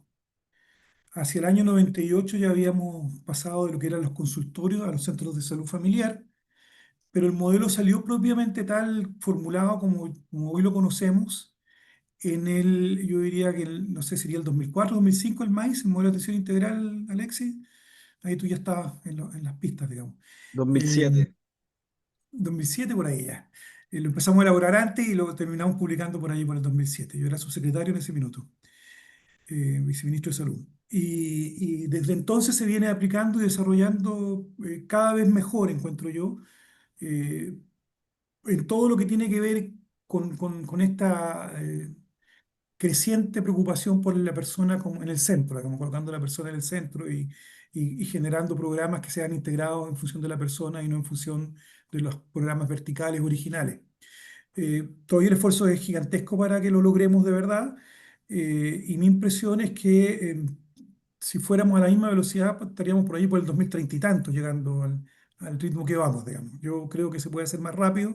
A mí me habría gustado llegar a los 50 años del MATA habiendo implementado plenamente el modelo.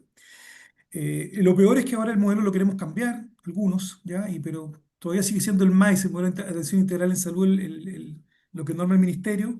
Esperamos que en los próximos años cambiemos hacia un modelo de cuidado integral, que tiene una lógica más de cuidado que de atención, que le da una mirada más horizontal, y que cambia algunas cosmovisiones. Yo creo que eso es importante porque si no la gente se pierde respecto a lo que estamos haciendo. No nos interesa que atiendan. Nos interesa que nos cuidemos. Eso es lo que nos interesa. Entonces, las palabras dicen mucho cuando uno instala que el objetivo es atender, ¿no? Entonces, bueno, el modelo viene funcionando hace muchos años, se viene aplicando crecientemente. Ha habido gobiernos de distintos signos y el sistema sigue funcionando y sigue avanzando con apoyo del ministerio. El ministerio tiene una tecnoburocracia bastante acordada, pese a que son de distintos signos políticos. Tenemos un acuerdo en el mundo de los primaristas en Chile que es bastante fuerte y por lo tanto han pasado socialistas, democristianos, derechistas, ahora el Frente Amplio y todos más o menos van en la misma línea de fortalecimiento del modelo de atención integral de salud. Mirado desde el punto de vista macro, cuando uno se mete en la cosa chica y en la pelea interna, claro, uno encuentra miles de detalles que hacen la diferencia, pero mirado en macro, mirado de una lógica latinoamericana, la continuidad del modelo chileno es bastante extraordinaria, digamos, en el sentido de que, no, de que hay políticas que vienen de los años 60 y que se han mantenido, incluso pasados por la dictadura y se mantuvieron, como este tema del Programa Nacional de Inmunizaciones, con las debidas modernizaciones.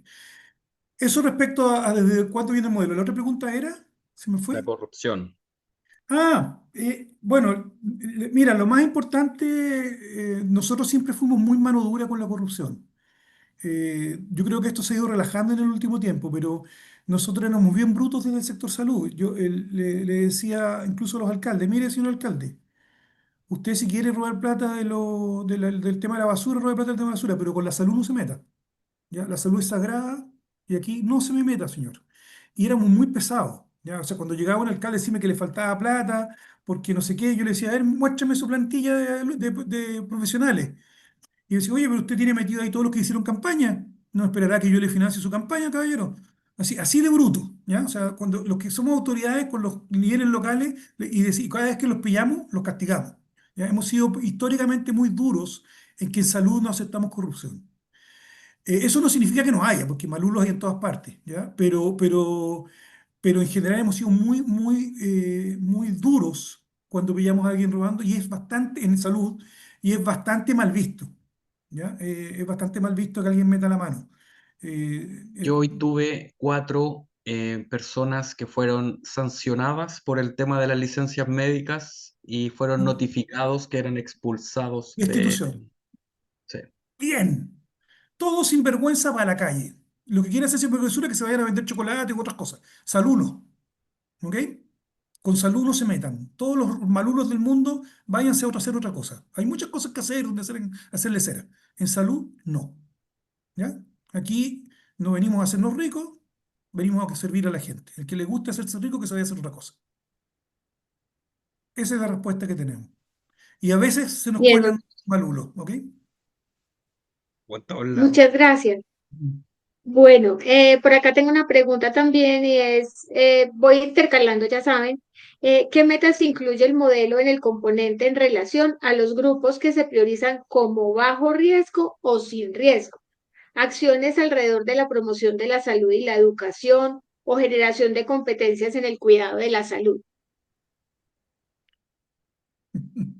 Metas Alexi, la en ese verdad. componente no.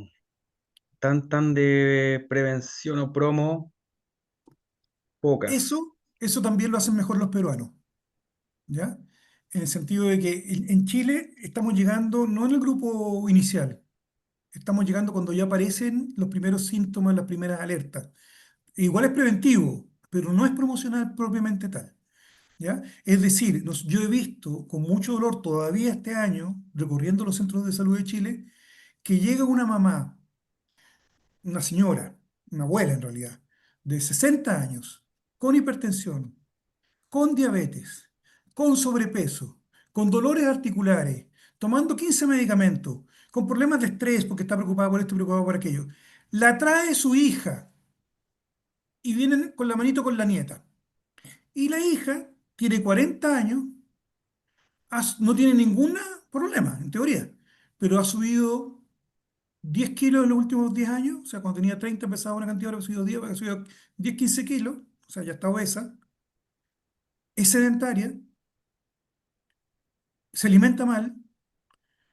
Y yo veo cómo atienden a la mamá, a la abuela, digamos, ¿ya? Le dan los medicamentos, la ponen en el programa, etcétera, y no hacen nada con la mamá, con la hija. Todos sabemos que en unos años más esa señora va a llegar con diabetes, con no sé qué, y no hacen nada con la señora de 40 años, que deberían ahí tomarla, ¿ya? Ahí. Eso está fallando todavía en Chile mucho, ¿ya? Y yo vi en otros países, recorriendo América Latina, que, que precisamente porque no tenían otra cosa que hacer que ser muy preventivos, que hacían promoción y se juntaban con las señoras de 40 años, hacían grupos para que se ayudaran una a otra a vivir más saludablemente, salían del sedentarismo, salían de los problemas, no sé qué, manejaban su estrés. Esos grupos para personas, y para qué decir los hombres, o sea, el hombre que está trabajando, estresado, en un estado de vulnerabilidad laboral, de fragilidad, ese personaje además llega con el infarto, llega con el accidente vascular encefálico que nunca se controló la presión. Eso todavía nos está pasando. Entonces estamos haciendo muy buenos con aquellos que llegamos, lo hacemos bien, eso hace que nuestros indicadores mejoren, pero hay grupos que son una bomba de tiempo y no lo estamos atendiendo bien. Perdona que sea tan catastrofista, Alexis, yo sé que tú haces un esfuerzo cotidiano allí en tu territorio, Yo ¿ah? lo comparto, creo que tenemos una institucionalidad muy activa en contener demanda de atenciones y es efectivo en eso, con un aparataje grande de Ya. muchos profesionales, pero no tenemos una eficacia Estamos, en lo promocional. No, estamos siendo muy buenos en atajar los heridos del modelo de sí. desarrollo y muy malos en cambiar el modelo como vivimos y nos cuidamos. Y eso nos va a cobrar la cuenta si no nos ponemos las pilas pronto. Eso es lo que yo trato de transmitir en Chile, y espero que ustedes también puedan hacer algo a tiempo. Bien, muchas gracias. Por aquí tenemos otra pregunta y es, ¿cómo garantizan en las universidades, específicamente en el pregrado de medicina, pero nos interesaría a los demás saber en general en los programas de salud, que los estudiantes se apropien de la atención primaria en salud? Bueno, a todo esto le cuento, María del Pilar, que yo ya no soy decano, dejé el cargo en enero, ¿ya? Ahora estoy de consultor del BID, así que, y dirijo una corporación que es la Corporación Alma Ata Chile. Juan tiene el teléfono, perdón, el micrófono apagado, así que no escuché qué barbaridad dijiste. No, dije una Repítelo. barbaridad que ahora estás pensando en los 50 años de Alma Ata y tienes ¿Ya? algo para que Alma Ata siga vigente. Algo muy precioso. ¿Perdón? Tienes algo muy precioso que es en relación a los 50 años de Alma Ata. Sí, sí, no, yo creo que vamos a hacer cosas interesantes por los 50 años del Mata, vas a ver tú. No, Muy no, no me bien, pierdas la vista porque vamos a tratar de que se celebre en América Latina, muy que el bien. único lugar donde el Mata sigue plenamente vivo, en otros lugares como que ha decaído, está en una cosa media. Después vamos a hablar de eso. Ya, Ok. bueno, pero el hecho es que eh, eh, mi impresión es que, más allá de que ahora ya no estoy como decano, digamos, el esfuerzo que estamos haciendo en los académicos, ahora soy, bueno, soy académico de la Católica, volví al Centro de Salud al equipo de salud familiar de la Universidad Católica.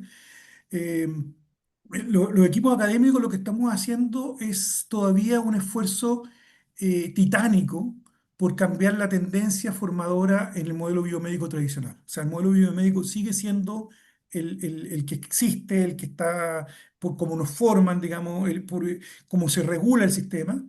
Y lo que estamos haciendo es un esfuerzo enorme, aumentando los médicos de familia, aumentando las enfermeras comunitarias, pero sobre todo un gran esfuerzo de resetting de las personas cuando entran a la atención primaria propiamente tal. ¿Ya? Y hay un esfuerzo de capacitación continua, de pasantías, de becas, de entender el modelo. Personas como Alexis tienen que agarrar a todos los chiquillos que llegan recién llegados y explicarles la programación, explicarles la heterodirección, hacer la sectorización, todas esas cosas que vieron en 2 minutos durante toda la carrera y que nunca les tomaron el peso, llegan a los directivos del centro de salud y les lavan el cerebro y los reconfiguran para la atención primaria lo mejor posible. Tarde, pero se hace, porque cuando uno habla con profesionales que llevan 5 o 6 años en la atención primaria, no solo están encantados, sino que ya entienden la lógica del sistema, del modelo de atención integral, etcétera. No lo está haciendo el pregrado, lo está haciendo más bien la propia atención primaria mediante sus modelos de capacitación continua. Nosotros, no sé si lo dijimos, pero tenemos un estatuto laboral. ¿Ya? Todas las personas que trabajan en la atención primaria son contratados con un estatuto de carácter público, con derecho a carrera funcionaria y con derecho a capacitación. Esa capacitación es una capacitación definida por cada municipio en función de las prioridades de su territorio y hay mucha capacitación en esto, en el ICICEP, en el modelo de atención integral, en que la gente realmente, que los jóvenes que llegan, sobre todo profesionales, adopten y adapten el modelo de atención integral a su realidad. Bueno, muy bien, vamos a continuar aquí. Hay varias preguntas. Dicen, em, ¿cómo se atienden las personas migrantes y qué servicios ofrecen? Ya que sus necesidades de salud pública son muchas? Y vamos a leer de una vez esta que dice, ¿qué están haciendo con la población en abandono social, con enfermedades crónicas, descompensadas y discapacitadas? Bueno, discapacitadas ya habíamos hablado un poco, pero para complementar allí. Migrantes, puedo contestar yo. ¿Sí? Se atiende a toda persona independiente de su realidad migratoria. Puede llegar a cualquier dispositivo de salud con su pasaporte, no necesariamente con con la característica de ser un migrante regulado, puede ser no regulado. Se genera con el FONASA un número transitorio que tiene como un cierto procedimiento y se le oferta la misma cartera de prestaciones que cualquier residente chileno o migrante regular. O sea, reciben todos los servicios los migrantes, estén regulares o irregulares. ¿Ya? Todo lo que es atención primaria tienen 100% derecho. Todavía estamos peleando quién paga. ¿Ya? Generalmente terminan pagando los municipios, no siempre los agregan al per cápita, eh, aunque les den un número, no lo contabilizan, entiendo, por lo menos hasta este año. No, pero ahí lo que sí se hace es que cada territorio, cada sector analiza la demanda, sobre todo epidemiológica, que va llegando. Nosotros tenemos, por lo menos en el centro que dirijo yo, sí, tenemos creo que son 3.000 de los 30.000 que son migrantes, la mayoría ahora son venezolanos, y ahí vamos viendo algunas determinantes, sobre todo de historial de vacunas, condicionantes sobre todo con temas de enfermedades respiratorias que no están como contemplados, sobre todo en el frío chileno. Vamos haciendo como análisis de las familias, pero sería la misma cartera de prestaciones. Sí, tienen un perfil distinto, además son relativamente jóvenes además, por lo tanto en teoría nos da tiempo para atenderlos bien. ¿Ya?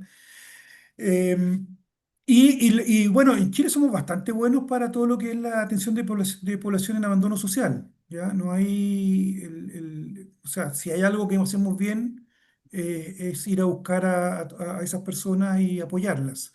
Esto no siempre se hizo bien en la historia, pero desde que hay trabajadores sociales en el equipo de atención primaria, desde que se hizo el Chile Crece Contigo, antes del Chile Crece Contigo hubo un programa que se llamaba Chile Solidario, donde identificábamos a la población vulnerable que no estaba inscrita en los centros de salud y la íbamos a buscar. Algunos no habían sacado el carnet, se les hacía el carnet de identidad, se los inscribía en el centro de salud y se les daba la cartera completa. Yo creo que ya son pocos los casos, son extremadamente marginales, contados con los dedos de una mano en una comuna cuando viven esas personas o ese adulto mayor medio abandonado que no nos enteramos. Ya, normalmente nos enteramos y hacemos lo que podemos. Sí, y ahí está el intersector. Yo creo que si bien Sí, necesitamos trabajarlo más, pero como la salud es dependiente del municipio y el municipio también tiene un departamento comunitario de seguridad, estamos permanentemente en contacto y te llega el caso de la sí. persona abandonada, sin sistema, en situación de calle, y como está todo, el territorio es conocido, se puede intervenir de manera un poco más focalizada, pero que se te vaya alguien o se te pase es muy difícil. Sí, un abandonado no se te va a pasar. Lo que se te pasan son el hombre cuarentón, cincuentón, que gana su dinero y que toma, se alcoholiza, se droga o qué sé yo, y no se aparece por el consultorio ni por el municipio y nadie lo pilla. Hasta que un día le da un patatú. ¿Ya? Mm. El hombre que se nos está escapando se creen inmortales, en fin.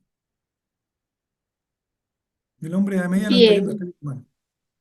bien, yo creo que ya vamos y haciendo las últimas preguntas para luego pasar la palabra al doctor Guerrero que nos haga el cierre.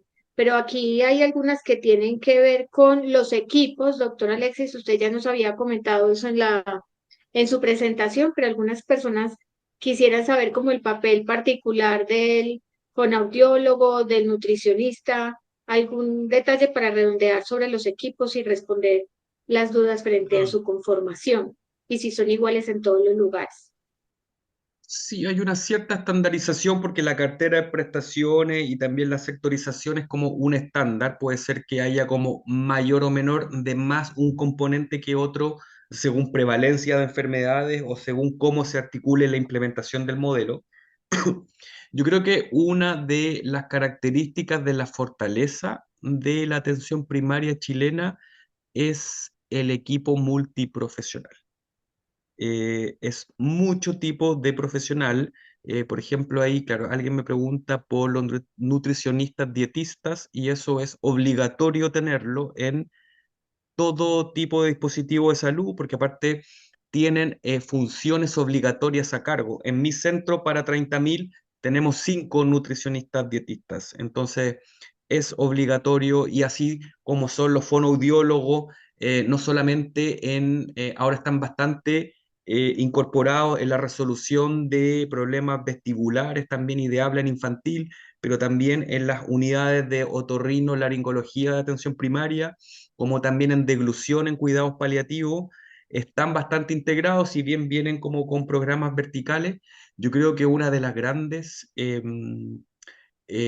fortalezas del sistema es que estos más de 10 tipos de profesionales diferentes, fisioterapeutas, enfermeras, matronas o obstetrices, dentistas, fonoaudiólogos, terapeutas, permite que haya como una gran versatilidad y que aparte cualquiera de ellos puede ser también el director del dispositivo. Entonces va generando también como un gran arraigo en los equipos. Hay un concepto que a mí me gusta mucho, que los españoles, los catalanes sobre todo, lo tienen bastante interiorizado, que es la longitudinalidad de la atención primaria como principio que es como bastante interesante de estudiar. Y yo creo que sobre todo estos gran cantidad de profesionales van generando eso con el territorio, que la misma población conozca a su enfermera de toda la vida, a la nutricionista de toda la vida, que le enseñó a amamantar, que le enseñó después a cómo preparar los alimentos, suplementos en la tercera edad, se va dando esa perspectiva en los equipos de cabecera. Donde el problema es el médico. Ah, Ese es el que no dura mucho. listo. Bueno, Estamos bien. doctor, me permiten aquí, por acá las últimas dos preguntas así de respuesta corta intentan y es, cómo articulan las acciones de salud pública con el modelo de atención y cuáles son sus principales obstáculos para el desarrollo del modelo? Y con eso creo que terminamos. Dale tú primero, Alexis. Esa ¿Cómo es articulamos las la parte. funciones esenciales de salud pública? Yo creo que en el fondo es una estrategia que logra implementar las funciones esenciales de salud pública en un territorio.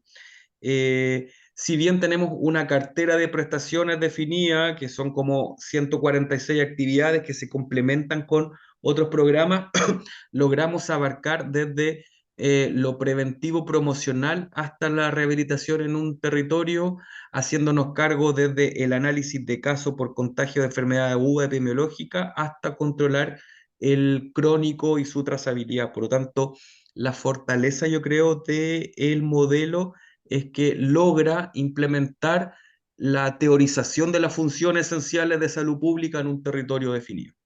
Puede ser con mayor o menos cuantía, pero lo logra intervenir por un solo equipo de salud. Por lo tanto, no tienes duplicidad de funciones, no estás sobreexigiendo a otro equipo o después no hay otro equipo que llega a vacunar o a hacer otra cosa y ya está todo el mundo vacunado, etcétera. Por lo tanto, esa cosa de hacerse cargo genera la implementación de esto que es básico, que son las funciones esenciales. Y la otra pregunta ya no me acuerdo.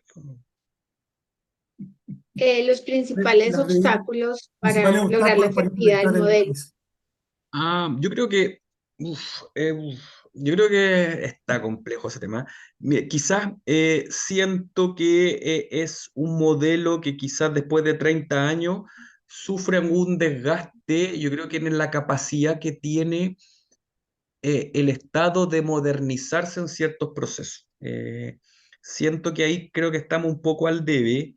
Si bien tenemos un estatuto que nos delimita función y nos permite contratar, desde mi perspectiva ya de implementador del modelo, siento que ahí tenemos un desgaste en la funcionalidad propia del recurso humano, el acceso continuo de licencias médicas, la falta de algunas personas en sus puestos de trabajo. Siento ahí que tenemos que bastante mejorar porque somos aparte el empleador del funcionario y aparte estamos a cargo de la logística del funcionario, por lo tanto tenemos que adaptar ciertos procesos a la tecnología que está vigente. Yo creo que ahí estamos un poquito al debe, desde la logística pura de la implementación del modelo. Sí. Y transitar Bien, un poquito más hacia el cuidado, que yo también ahí coincido con el doctor. Basta de atender, sino que es más el concepto de cuidar. bien, muchas gracias Muy por la bien. invitación. Muy Nosotros quedamos bien. pendientes de seguir conversando. También nos gustaría que ustedes nos contaran alguna vez a nuestros equipos cómo les está yendo en sus aventuras, que también las hay. Muy bien, Ricardo. Muy bien, doctor Alexis. Claro que sí, doctor. Doctor Juan, antes de darle la palabra, voy a decir algo cortico y es que varias personas nos están preguntando dónde queda grabada esta reunión. Entonces, decirles que ya les voy a compartir en el chat el enlace del canal de YouTube del Voluntariado de Atención Primaria en Salud, donde las pueden encontrar, y también en el Facebook de la Asociación Colombiana de Salud Pública. Ahora sí, doctor, adelante usted para el... Muchísimas gracias, profe María del Pilar. Bueno, agradecer muchísimo a Ricardo y a Alexis por la excelente presentación. A medida que ustedes me fueron mostrando el camino, y esa primera diapositiva de Ricardo me parece muy importante, hacia dónde vamos. Y ustedes nos han mostrado un camino de 30 años de trabajo para tener lo que tienen hoy. Yo pienso que nosotros en Colombia hicimos el camino al revés. Fuimos acabando con los centros de salud, los puestos de salud, la atención familiar, etcétera, y no avanzamos hacia un camino, digamos, de protección desde los territorios, con los territorios para la población, fortaleciendo centros de atención de primer nivel como el que ustedes nos han mostrado y que han consolidado hasta el momento. He visto, digamos, en la presentación que hay toda una lógica desde el Estado, del sector público, que orienta recursos y orientan, digamos, tanto que tienen una infraestructura que se parece en diferentes lugares, quiere decir que hay una orientación de cuál es el tipo de centros, cuál es el tipo de modelo, cómo El modelo funciona arquitectónico, sí. realmente, cómo se tiene esa arquitectura de la salud familiar y comunitaria que me parece excelente, que uno diga cuál es la arquitectura de un centro con enfoque de salud familiar y comunitaria y qué debe tener adentro y que tenga capacidad resolutiva para que resuelva las necesidades de su territorio, de sus comunidades, de sus familias, y las fotos que ustedes nos han planteado han sido maravillosas. Y además tienen algo muy importante, diferente a nosotros, en el sentido de que nuestro sector de atención primaria en salud busca remitir todo, salir rápidamente de las personas para que otros lo atiendan en los niveles especializados más altos, lo cual hace insostenible el sistema. Y ustedes, por el contrario, tienen unas reglas de juego donde la atención primaria busca que ustedes tienen que atender, retener y atender la gente en el territorio, en su lugar, en su centro, y buscan la máxima resolutividad en ese sitio. Allá hay una gran diferencia, incluyendo los incentivos y los bonos para cumplir metas de un tipo u otro para que los programas se cumplan y se tengan medidas y metas de salud pública. Ahí hay una gran diferencia. Y una tercera diferencia muy importante, ustedes lo han mencionado, es un estatuto de personal para la atención primaria en salud, donde yo como profesional tengo un contrato que me contratan, pero puedo llegar a tener un contrato indefinido y que Alexi nos diga que una nutricionista puede tener la nutrición de una familia 25 años, seguirle 25 años en todo su ciclo de vida.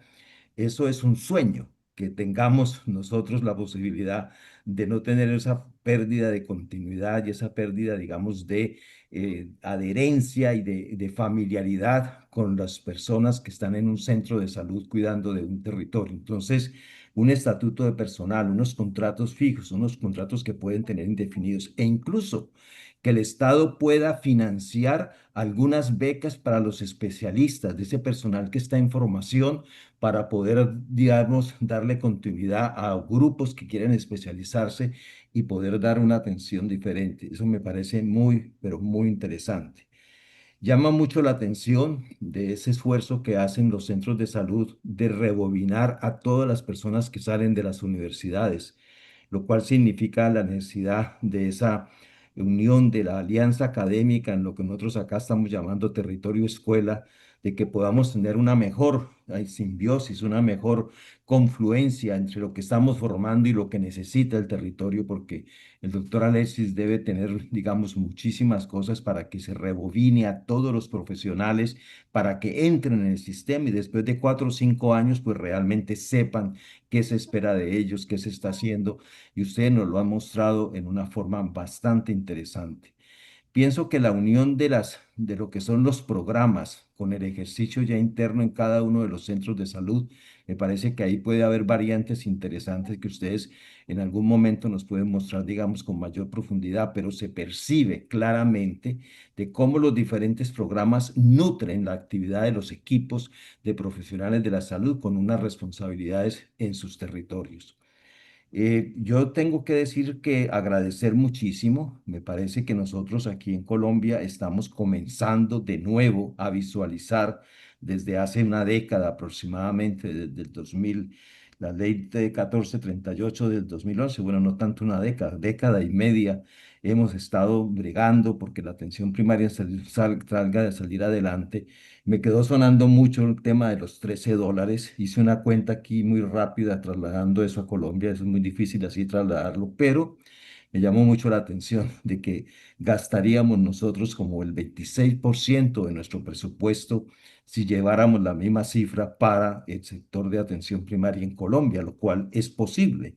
O sea, Totalmente es posible. posible, es factible. Esos Sí, $13 uno podría decir nos muestran que Colombia tiene que hacer una transformación, no todo hacia la parte final de la enfermedad, hacia el cuidado final de la enfermedad, hacia la atención de las urgencias, de las emergencias, sino que tenemos que avanzar progresivamente a financiar establemente centros, puestos de salud, centros de salud familiar y comunitario más especializados, que con un presupuesto de un 26% del total de los recursos que tenemos para salud es financiable y está más o menos dentro de los parámetros que a nivel internacional se plantea que un país puede trabajar y gastar así en es. atención primaria en salud, y con personal que sea estable, personal que conozca su trabajo, que interactúe interdisciplinariamente, que conozca sus comunidades y sus necesidades, y que es posible que yo puedo de pronto pasarme una vida en un centro de atención primaria en salud. Es posible que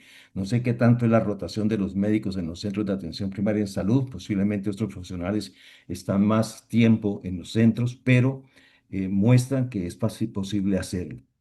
Decirles que lo necesitamos muchísimo. Yo he conversado con Ricardo mucho en el sentido de que Colombia está en una etapa en que necesita aprender de estas lecciones, demostrar de mucha gente en Colombia que no cree en que esto es posible, que se pregunta, eso es infinanciable la atención primaria en salud, cuando lo que tenemos que decir nosotros es necesitamos ir hacia allá, ese es el camino que tenemos que recorrer porque se da en función de resultados de salud pública. Chile tiene resultados de salud pública que mostrar a nivel del mundo, que cosa que nosotros no hemos podido lograr. Somos un país bastante desigual con indicadores de salud. Gastamos mucho dinero en salud, gastamos cantidad de dinero, pero no tenemos indicadores de salud presentables. Y esa es la gran diferencia. Entonces, nuestro gran desafío es cómo tenemos un sistema de salud que produzca resultados específicos y que nos lleven a metas y indicadores que tenemos que cumplir. Pero creo que la reunión de hoy nos ha mostrado eso, y posiblemente en algunos momentos tendremos que llamarles a ustedes, que podamos incluso hacer algunos intercambios. Podemos, Ricardo, organizar eso, que nos permita conocer más los detalles, porque tenemos mucho que aprender y mucho que adaptar. Y sobre todo algo muy importante, 30 años de experiencia con unos resultados, pero con una voz que nos dice, en eso no sabemos mucho. Y eso me agrada muchísimo, esa sinceridad. En eso miren mejor cómo lo hace Bolivia, cómo lo hace el Perú, y posiblemente tenemos que aprender de ellos. Estoy totalmente de acuerdo, pero hay muchas cosas que tenemos que aprender del sistema chileno, que a pesar de muchas cosas, logró mantener una salud pública en los territorios, pegada a los municipios, a las municipalidades, y me ha agradado mucho de esta reunión que con los dineros de la salud no se juega, que son sagrados, algo así como nos decían Tanas Mocus, el dinero público es sagrado y por favor no te metas conmigo. Me agrada mucho esa voz. Ojalá todos los colombianos aprendamos a decir eso. Por favor no te metas con el dinero de la salud, que es sagrado. Yo pienso que esa es una gran lección ética de esta noche. Ricardo, mil gracias. Alexis, muchísimas gracias. Profe María del Pilar, mil gracias por darnos esta ocasión de estos conversatorios, y seguiremos en esta línea, porque nosotros sí creemos que llegaremos a los 50 años de Alma Ata, y ojalá podamos saber en estos 3 años que veamos arrancar un sistema de salud en esa orientación y con ese camino y con personas que creamos fervientemente en eso, porque necesitamos tener gente que crea y que tenga confianza de que es posible hacerlo, y nuestros vecinos, ustedes, nuestros amigos chilenos, lo están haciendo, y mil gracias por todo. Gracias a todo el grupo y a todas las personas que estuvieron con nosotros en Chao, la noche chao. de hoy. Muchas gracias. Muchas gracias, buenas noches. Buenas noches.